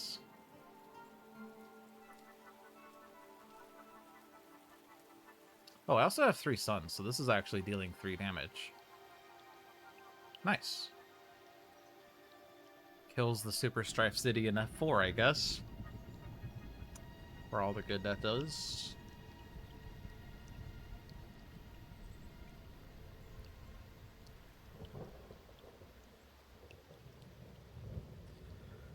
If I'm not playing this, this is the only Earth card, so I could only ever play another Earth card, which...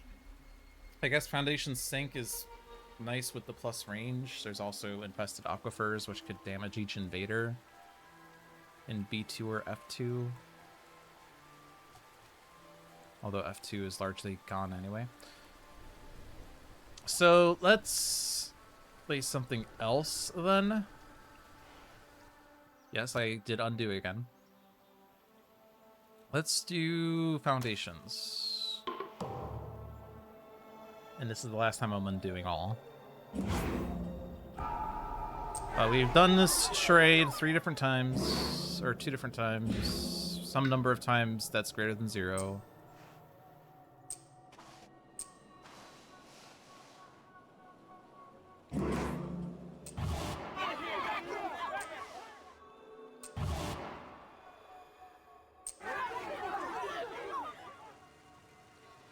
Push Explorer has to happen here.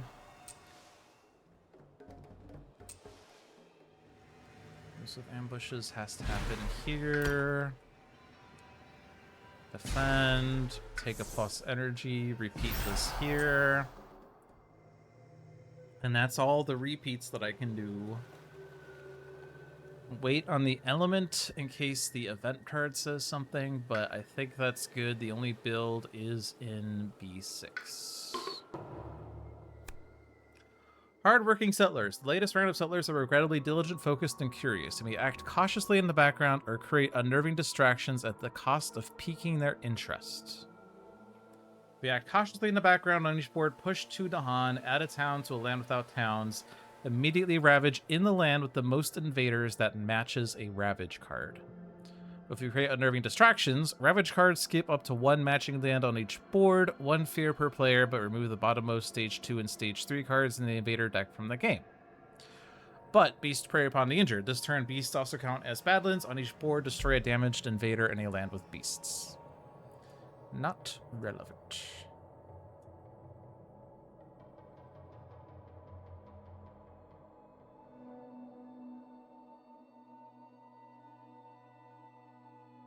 Alright, so if we act cautiously, the F2 Ravage is totally fine. The F6 Ravage is totally fine. I mean, I guess it would have to be F2 because it's the land with the most invaders. But that's fine if that ravages as the 2 cities die. I guess the Explorer doesn't die and it deals damage in the next Ravage. Blah. B4 is forced to ravage on board B, but then the city loses its strife, and then the ravage then lights and cascades. So we can't act cautiously at all, because F2 and B4 both would ravage without strife in the slow phase and cause cascades that would lose us the game. We could pray that the fear card saves us, but I don't think taking a chance on the fear card is worthwhile when we have a guaranteed not loss here. It is unfortunate that we have to skip one matching land on each board with the ravage.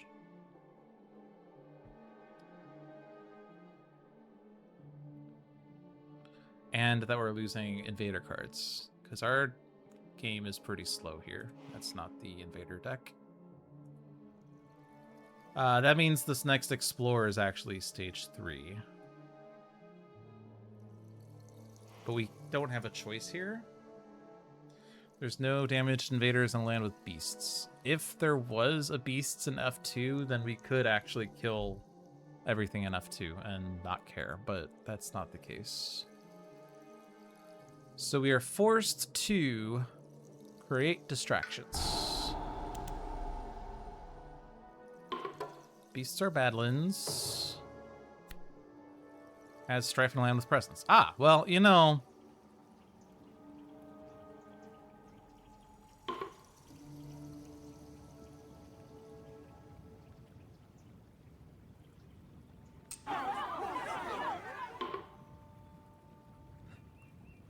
It's not actually that super helpful. I mean, it would have stopped this cascade, so we could have let the event card do its thing, but it wouldn't have stopped the cascade on F2. So we lose 2 invader cards, and we're still on tier level 1, and we're not getting as many fear as we were hoping to get. Probably still better to get rid of both cities in F2. Also, it's stage 3 next, which means that we're getting Sweden escalation, which is a bit of a downside, as we are not prepared for that at all. We have not been preparing for that at all. Whatever.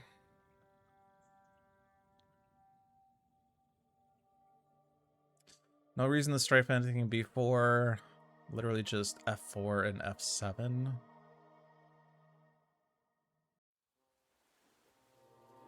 I guess I just strife this explorer. So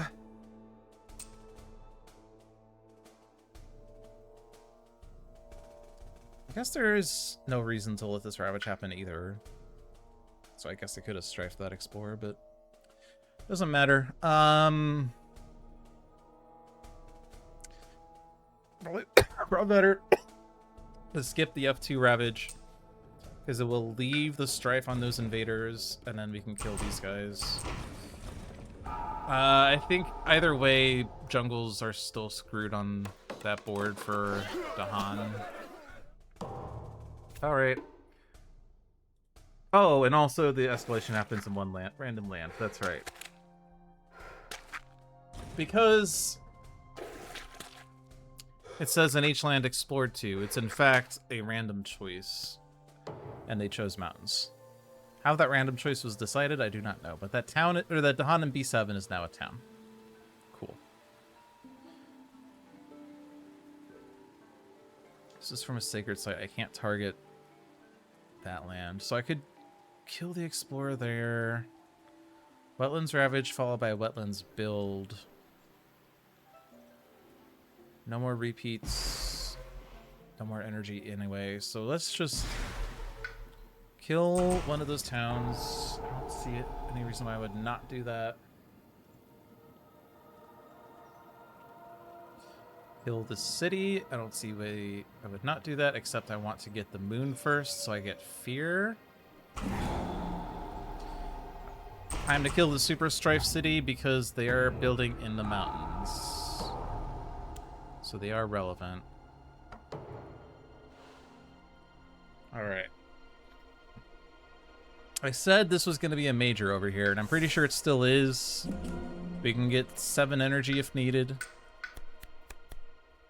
We did not get the one we wanted. Solidify Echoes of Majesty Past. We can very easily get that threshold. The only other Earth card I have is Call to Trade. Choose one of target spirit's lands. In that land and each adjacent land, defend 3. They add a destroyed presence to each adjacent land. Skip up to 1 invader action at each added destroyed presence. At the threshold, target spirit either reclaims 1 power card or regains a unique power they previously forgot. They may play it by paying its cost. So if I target myself, I absolutely have destroyed presence. And I could forget a unique power card, although I did not play a unique power card last turn, which would be a bit nicer, but I could play a unique power card and play it for free.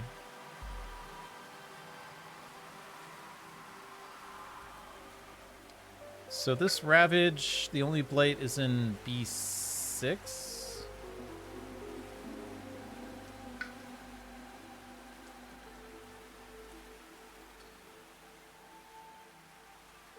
So if I'm in B5 and I add my destroyed presence to B5, I defend B6. I also defend B1, but it doesn't have to be there. I could put it in B7 or whatever. The advantage is that if I do it in B5, I could skip the build in B7, which is nice. I guess I could do B4, and then I skip the builds in B... Well, I only have 2 destroyed presence, so I could only skip 2 builds.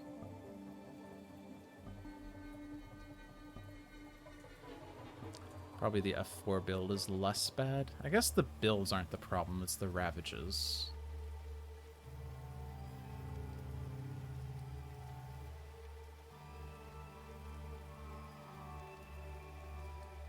Net land and each adjacent land defend 3.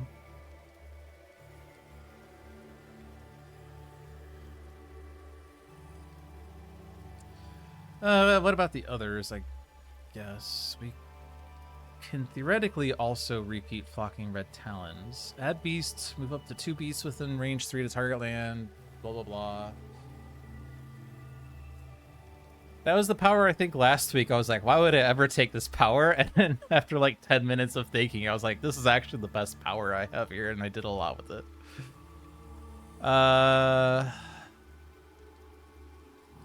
Right, because we also push... For each beast's present, choose a different invader, damage each of those invaders, push them, and then we can repeat it, so like we can actually kill the invaders that we damage. And then like F7 is a really good place for that. There's 3 beasts in there. Don't actually have more beasts nearby, as it turns out, but we can kill both towns in there by repeating it in the adjacent land. I do have a lot of animal cards. I don't actually have a plant animal card, so I don't have enough. Although I guess I could get to 3 card plays plus 1 and be able to get everything I need for that.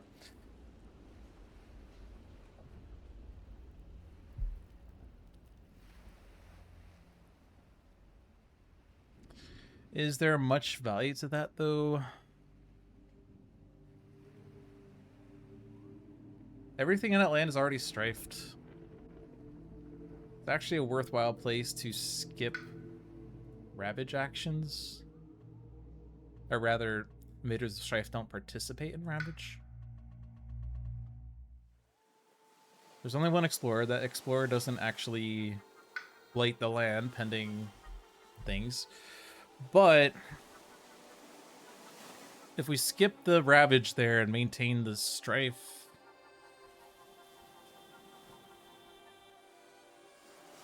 then maybe we could do something more there next turn. I don't know. Maybe I need to start focusing a lot more on things like my actual excellent... For my actual overpowered thing, my Shattering Song where I destroy invaders with Strife. Maybe I take Solidify Echoes of Majesty Past so I can get more suns and moons. Anyway, what is... What is Downpour doing? Any more Dahan movement? I guess Unbearable Deluge.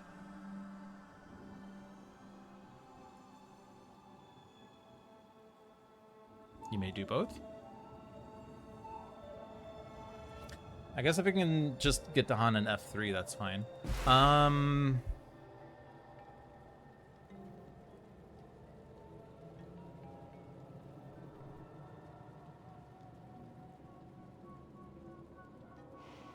Let's just gain a power. It can't be major, I don't think, but...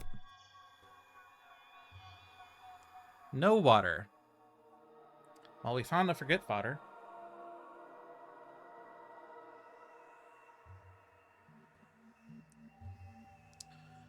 Once this turn, target spirit may repeat the lowest cost power card they have in play by paying its cost again. You may do likewise. I mean, that means I don't need to... Like, even though this doesn't have a water on it, it basically is a water, right? It's basically 2 waters. Sort of. Repeating the lowest cost power card they have. Invaders with Strife don't participate in Ravage.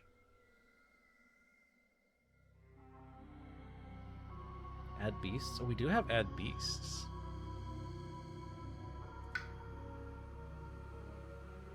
And that is one of the animal cards that I would want to play anyway.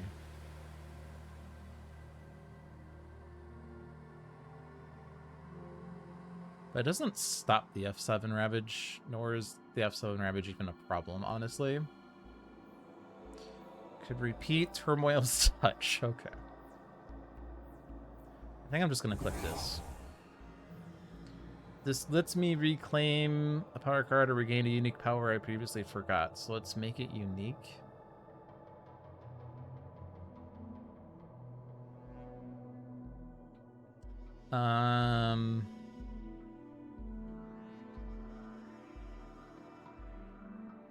Let's just click that one.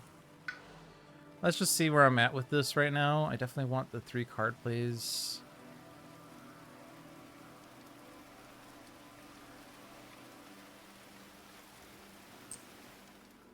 I'm just gonna want to stop this build, I feel like. Play this, play the Earth card, and then play as many Sun Moon cards as I legally can. So I have that threshold. I have the full threshold on this. I have 3 Sun, 3 Moon. I can add 1, I guess. So I can destroy 3 invaders with Strife.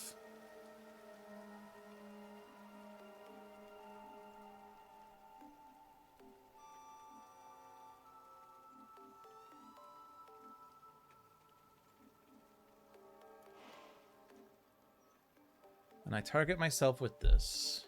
Choose one of the target spirit's land. Defend 3 in all adjacent lands. Add destroyed presence to each adjacent land. So let's say I click this. I don't know yet what I'm going to repeat. It has to be one of those 2, but I don't know which is better. Probably neither.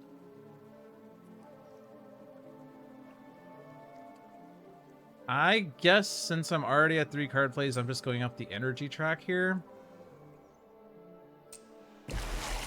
I don't know.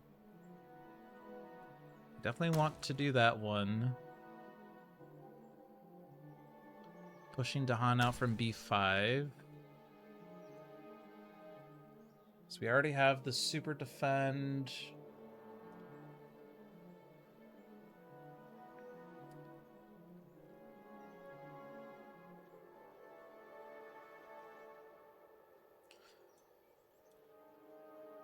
I guess if they explore jungles, there's a chance they convert one of these to Han.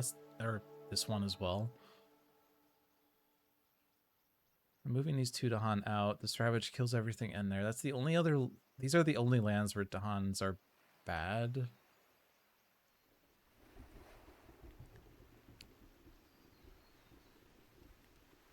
I guess I could push Dahan out from here and strong constant currents to do something. I guess I would need to have 2 Dahan and F3 too, though.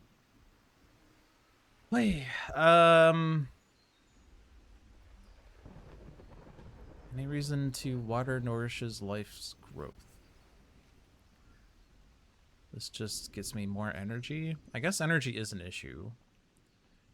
I need 2 more air for this. Also 4 more water. Okay.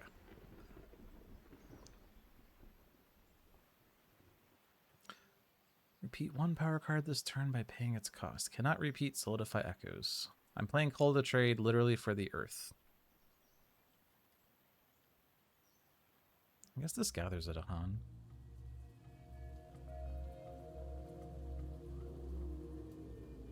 If I repeat that, I can get 2 Dahan in the F2 and then not need to move any more Dahan around.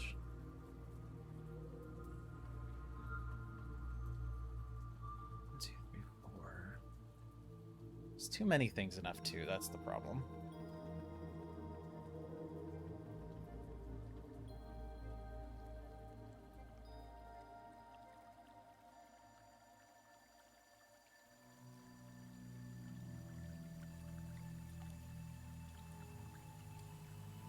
We'll have 6 water if I play a water card, so I don't have plus range this turn. I still have a presence movement.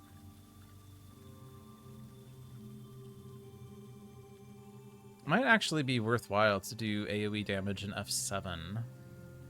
I play this card and I repeat it twice.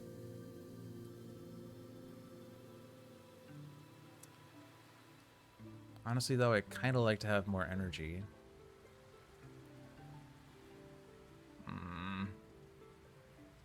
What if I repeat this? I get millions of energy, but it has to be a land without Blight, which is very scarce these days.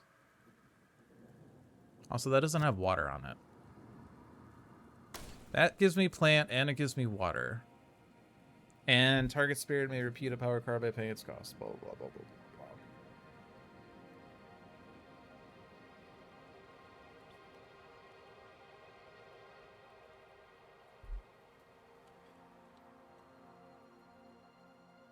I don't know if that's better or worse, though, because it's not really making progress in this game. It's just looking cool. But gives me +2 energy, gathers a Dahan, which is kind of irrelevant. Destroys or removes a Blight, but then I can put a destroyed presence back, which I already have, and you're putting all of your destroyed presence back. I don't know. Strong constant currents, no valid land. You're right, I'm not in the coast, but I can move my presence, so that's still a thing. This moves 2 Dahan between target land and 1 other coastal land. So you would have to move over here, right? I'm not sure that I'm doing this. I just want to see what happens.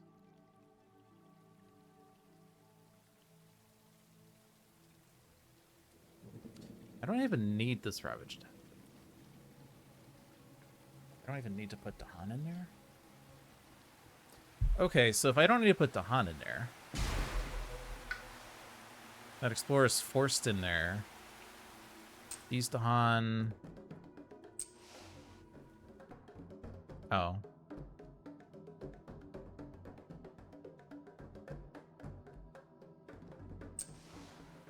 But if I were to repeat this,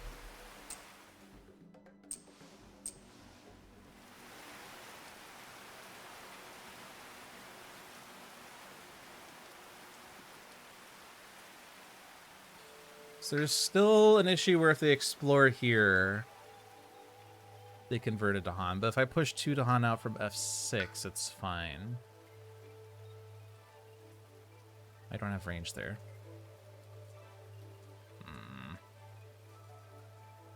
Doing Gift of Abundance just to double play Call to Trade? That seems silly.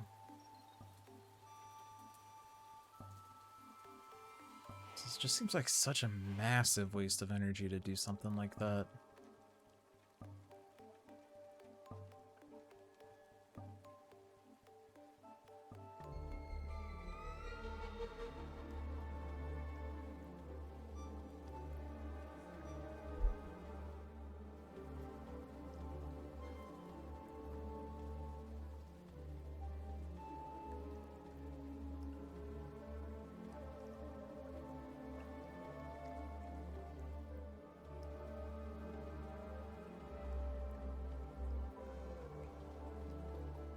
I don't even have range for there where I wanted the 2 Dahan. Ugh.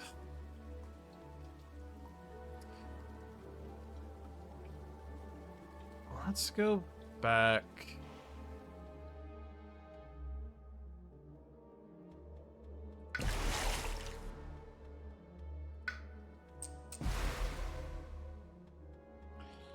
Bearable Deluge B5 so I can get the Dahan in B6 like I wanted. But then I don't have a valid target for strong and constant currents.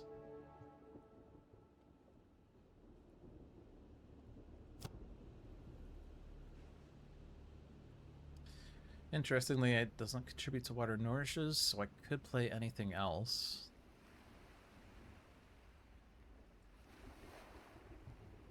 Probably the card that actually gives me water.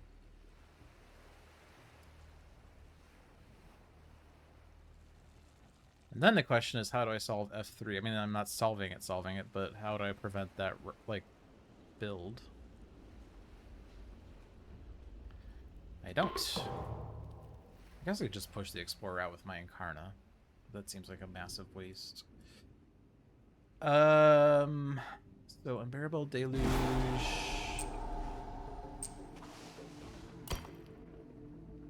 I'm also not solving the jungle problem at all.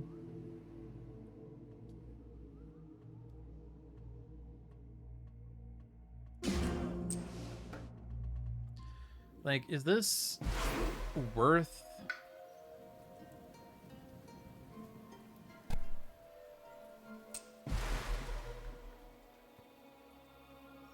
It's only in a wetland where you have presence, right? Yeah. Is this worth spending 1 energy for? Because now, like, yeah, I'm not using Call to Trade for its ravage prevention things. I'm using it to Sweden-proof this land. It's not even Sweden-proof. That's the problem. All that and it's still not Sweden-proof.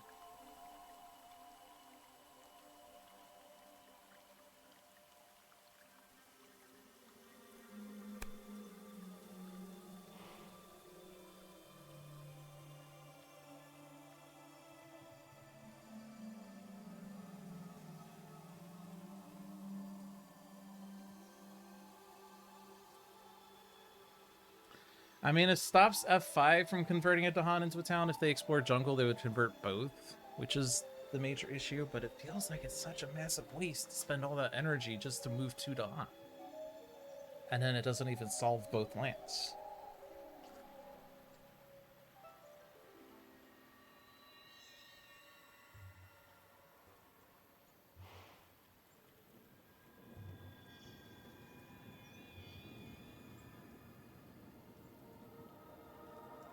If only I had plus range this turn.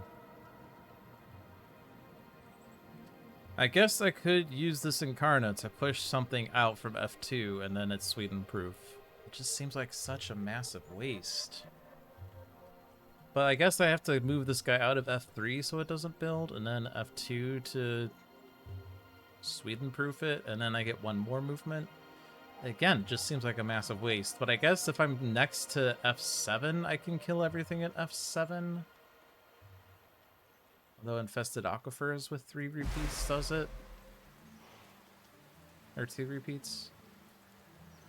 Like, they're not building a city in here, they're building 2 towns. So 2 damage to each invader kills everything in that land. So I don't need to use my Destroy Strifed Invaders effect there.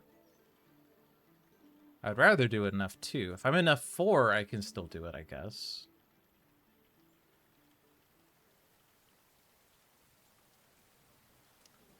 Also not doing anything about B2 and B7 if I do this, which is the other concern. But I guess I could go B4 to B7 to F3 to F4.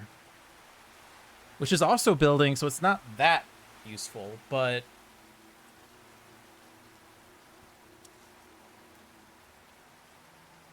And I guess we are preventing 2 builds, maybe? So if I do this... Because we haven't done this yet. Destroyed presence here, destroyed presence here. You gain the unique power. I don't have enough energy to play this now.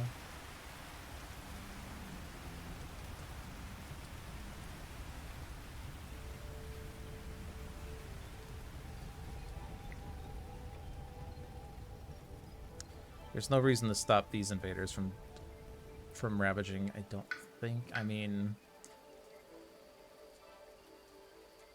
they will lose their strife, but they still die to infested aquifers.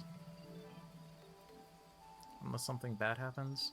Is there any reason to not do this? I guess I need the Dahan to do full damage, don't I? I can remove the blight from there. We don't care about blight counts anymore because we're past the part where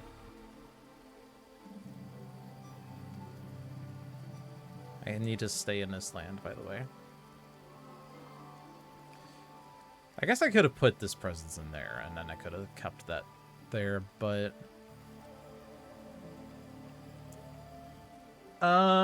Jesus.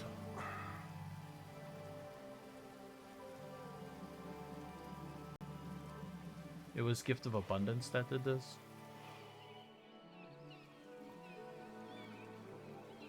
So, there's no better way to get rid of the Dahan from F5 into F2, right? Because this is only coastal. Yeah, so it's just... So do this. Do this. Repeat. Destroyed presence here.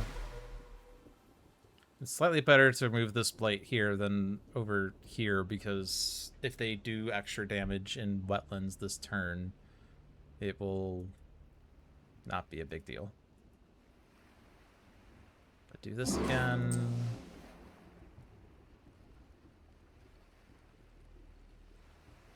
Haven't done that yet. This goes here. Destroy presence, regain the unique power.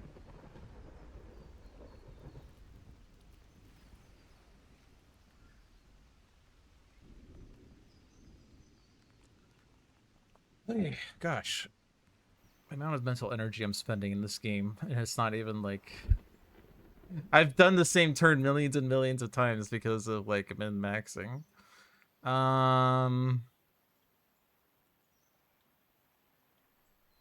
Right, so that's the repeat. We've not done any repeats yet. We need 2 repeats on infested aquifers. 1 for the disease and 2 for the damage to each invader. So we actually need to gain 1 energy to do that.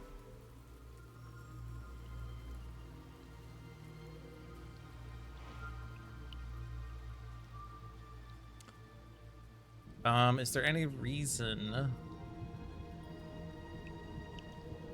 Well, this happens here. Yeah. Remove it, destroy the blight. I do not want to gather the Dahan, as that will not Sweden-proof either of those 2 lands. Is there any reason to do that defend? I don't really feel like it is, because when I do this, I move this Incarna.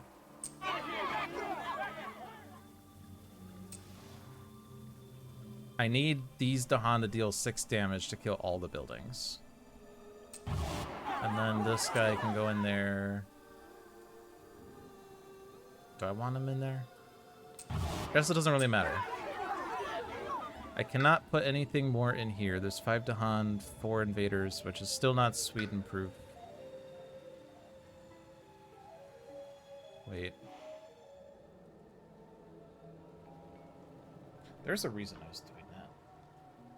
Oh, I guess... oh, right. I don't... Okay. I don't have to be in F4 at the end of the turn. Okay. So I can just move you there. Strife that guy. Move you in there. Move you there. Strife that guy. Move you wherever. Move you there. Strife that guy. Lots of strifed explorers, but now this land is in fact Sweden-proof. Okay, cool.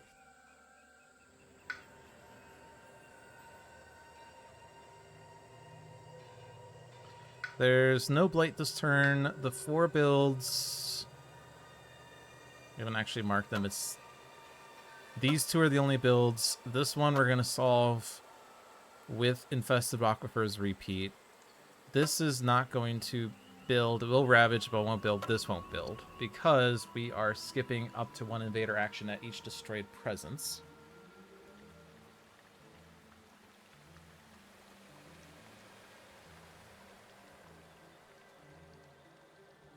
And I guess, well, if the event says invaders with strife ignore their strife, then XL Confusion doesn't work.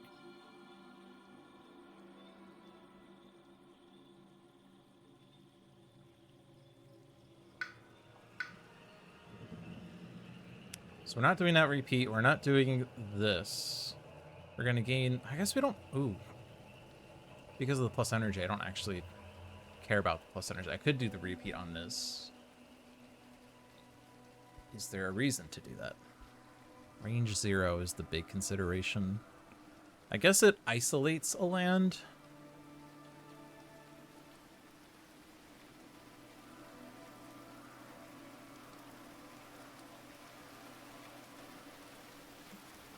Slight possibility that isolating this is useful, as it means it can't explore F8. So that's probably worthwhile. Just make them don't participate in Ravage, I guess, just in case. And that's it. Alright, finally did it. Finally got it to the event phase. Wavering Resolve. Remove 1 health worth of invaders per power card in play that generates fear. In its instructions. Not by destroying buildings. Count thresholds if you don't have the elements. Okay, we do have some numbers of those. Dangerous lands. On each board, 1 damage in a land with Badlands and Beasts. 1 damage to Dahan in a land with Badlands, Beasts, and Dahan. And then waiting support. On each board with buildings and 5 or fewer Dahan, destroy a presence. And 3 or fewer Dahan, also add a blight to a land with buildings. 1, 2, 3, 4, 5. So 5 or fewer removes a presence. 1, 2, 3, 4, 5. So we remove a presence there as well. Okay, that's fine. Destroyed presence is fine. We have a power card that puts destroyed presence back. 3 invader health worth to remove. Okay.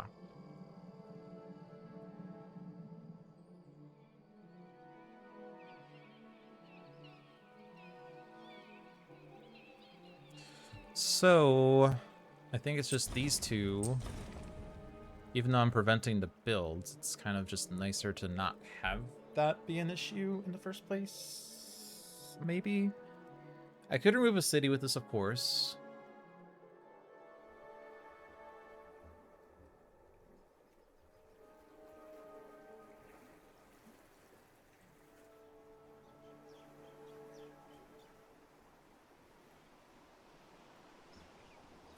Maybe it's better to remove the city from B2, or remove 3 explorers from B2. Probably just remove 3 explorers.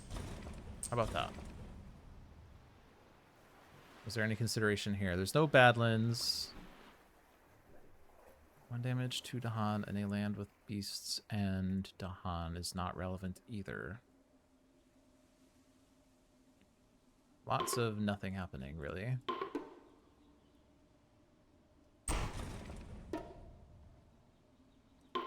And then destroy 1 presence.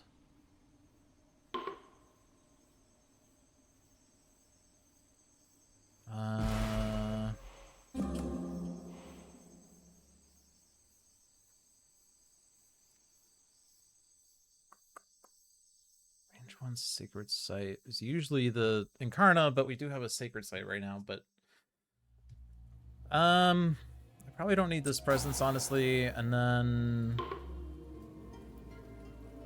I don't think I need this presence. Nope, not that one. The other one.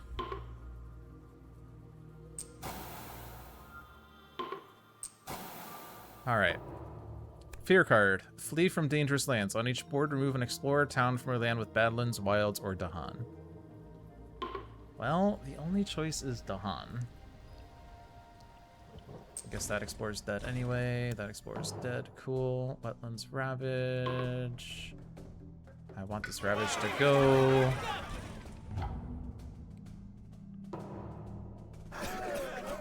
And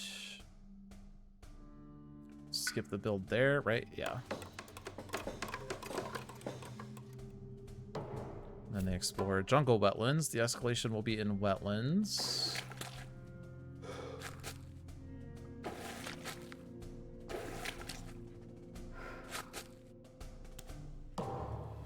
And then F7 was isolated, so it can't even self-explore.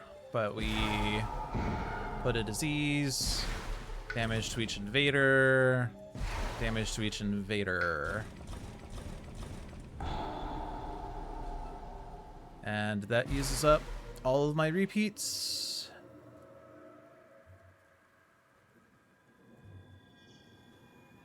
The isolation here was irrelevant as it turned out. Destroy all the invaders in here.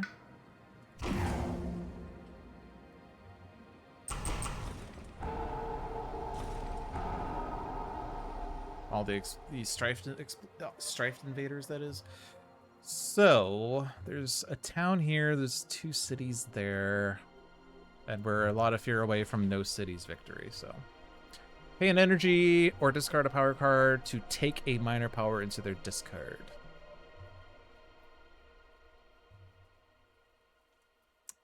You pay an energy, you get Gift of Constancy. You can discard...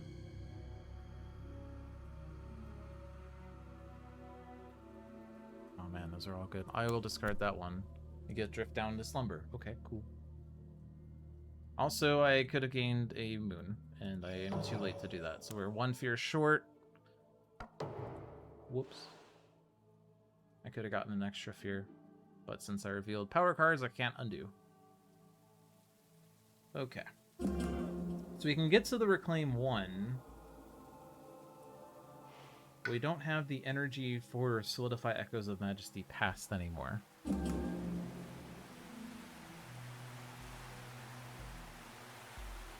But I could gain a power card and reclaim 1 and play 4 cards, and that's okay.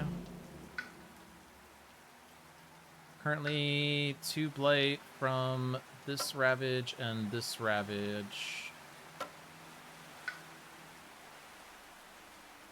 And certainly both can be prevented by moving my Incarna 3 spots, which requires slightly more air, but it's doable. Most likely we can do a defend or something with Downpour. I think you just go up energy track and gain another power card. Just keep doing this for the rest of the game. This is going to be minor again. No water here. Mountain Jungle Defend 3. Could theoretically do for B2 if needed. Probably not needed. Could very easily just defend it with this innate, most likely. I mean, I guess we don't even have that much water in my cards right now is a big issue. Let's just take Dark Entangled Woods. Take the energy. Create a Wetlands. Move my presence to create another Wetlands. I am still not in the coast. Maybe I should put myself in the coast. Ah, my gosh.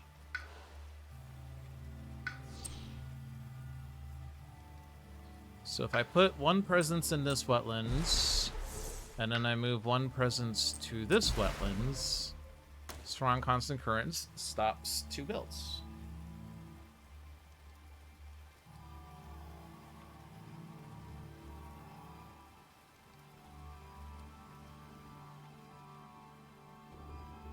Dark Entangled Woods for B2, probably. I don't have any more water. Sag.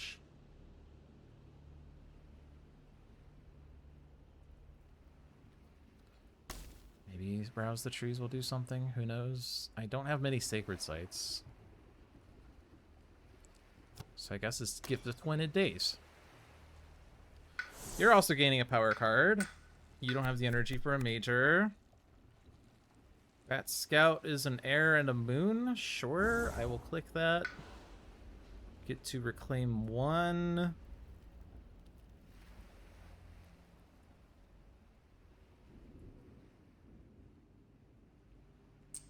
Go on that land. Play these cards.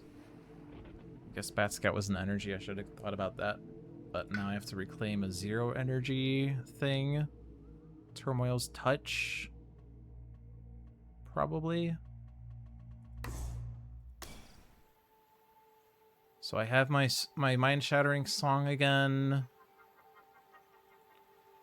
Strife things to deal with them, I guess.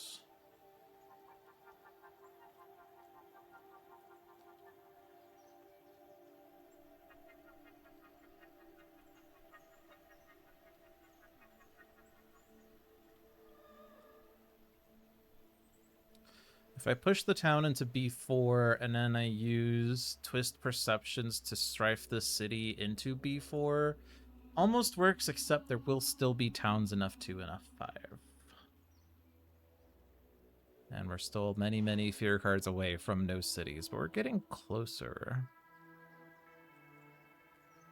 Bat Scout kills a town in F2, because there's a million Dahan in there.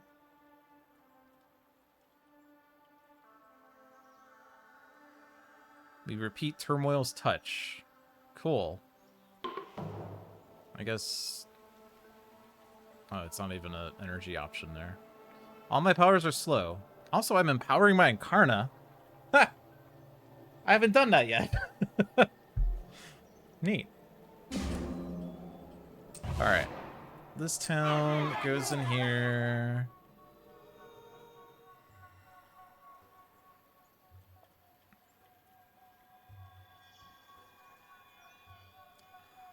I just need to be range 1 from this land.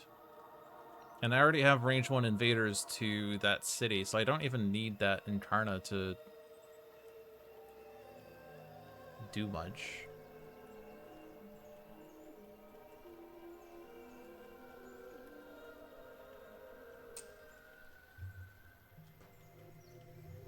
This is diseased. I don't care about that build.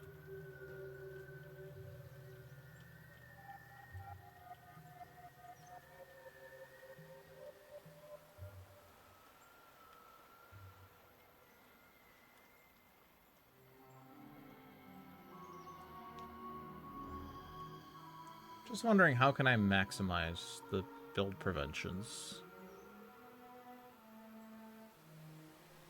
I guess what I could have done... Although I'm not going to have range 1 Sacred Site. Oh, no, I will, because that's a Sacred Site. Holy crap, I do have a Sacred Site. Okay, so I do this. Incarna moves here. Maybe I actually want to keep you strifed. This. This. This. Land is isolated. So F5 doesn't build, so there's no town there. F2's disease, there's no town there. Strong constant currents. I don't actually need to move the Dahan. It has to go in a coastal land, I guess. Sure, that's fine. Repeat there. Maybe I use up the Gift of Twined Days repeat.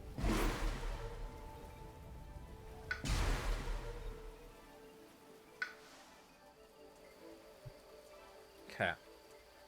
Dark and Tangled Woods goes there. The advantage of using the Gift of Twined Days repeat is that I can get plus energy if I so want. Repeating for fear is probably really good though. My presence grants defend 1. Right now there's actually no Ravage. None of the wetlands have anything. None of the mountains have my presence, so that doesn't do anything. I can remove a blight from one of these lands.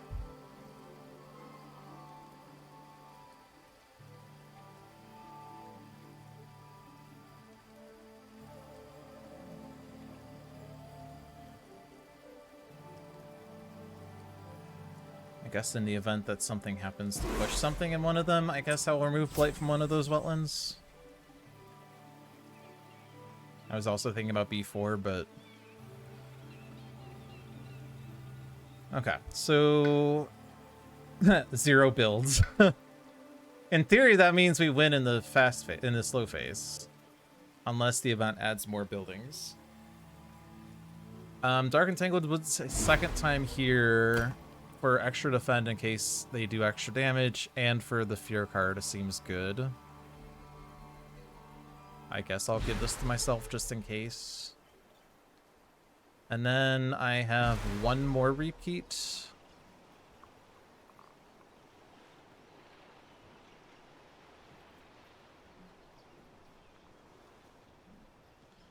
I don't know if it's worth getting 2 more Fear. I don't think it is. Good Dark and Tangled Woods, a mountain just in case.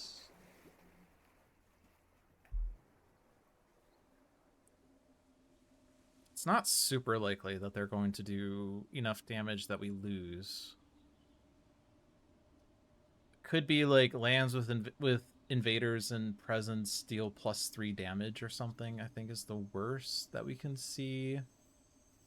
But B2 won't blight in that case. F4 and B7 will blight, but it will only be 1 blight in both of those lands. It's not going to be... It's not even going to be Sweden blight.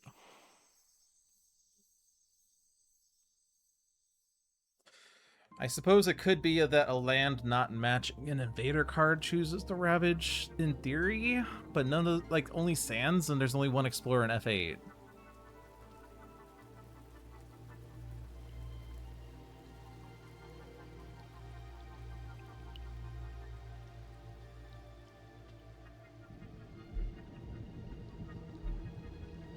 In any case, if we're winning the game in the slow phase, it doesn't matter if I have +3 energy. I feel like I just take the extra.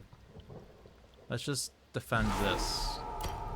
In case they ignore Strife and deal extra damage or something. I guess ignore Strife is a consideration. We do lose the game if we don't ignore Strife. Or if we lose the game if we have to ignore Strife, I guess, because our reliance is on Mind-Shattering Song to win the game. Cultural assimilation on each board in the land with exactly 1 Dahan that has or is adjacent to a city. Replace that Dahan with the town.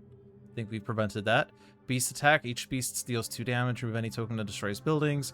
Reckless offensive. On each board, choose a land with at least 2 Dahan and at least 2 buildings. Each Dahan destroys a building. Add a blight. Yeah, none of that happened. Plan for departure. Each player may gather 1 explorer or town into a coastal land. Defend 2 in all coastal lands. If the wetlands had Dahan, that would be nice.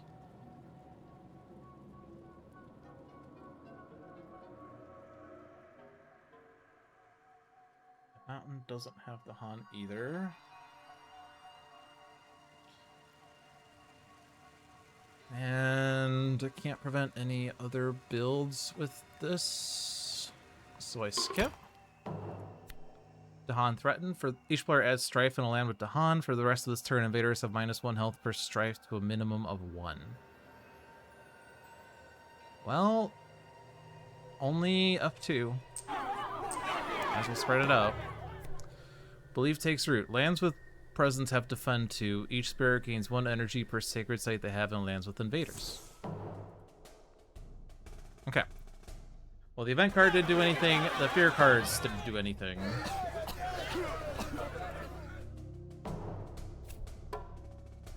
Escalation in wetlands.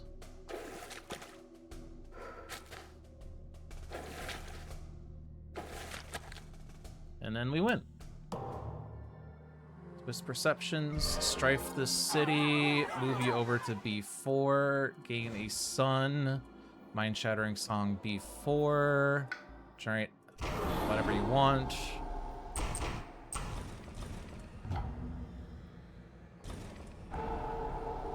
And we win. There are no buildings on the island.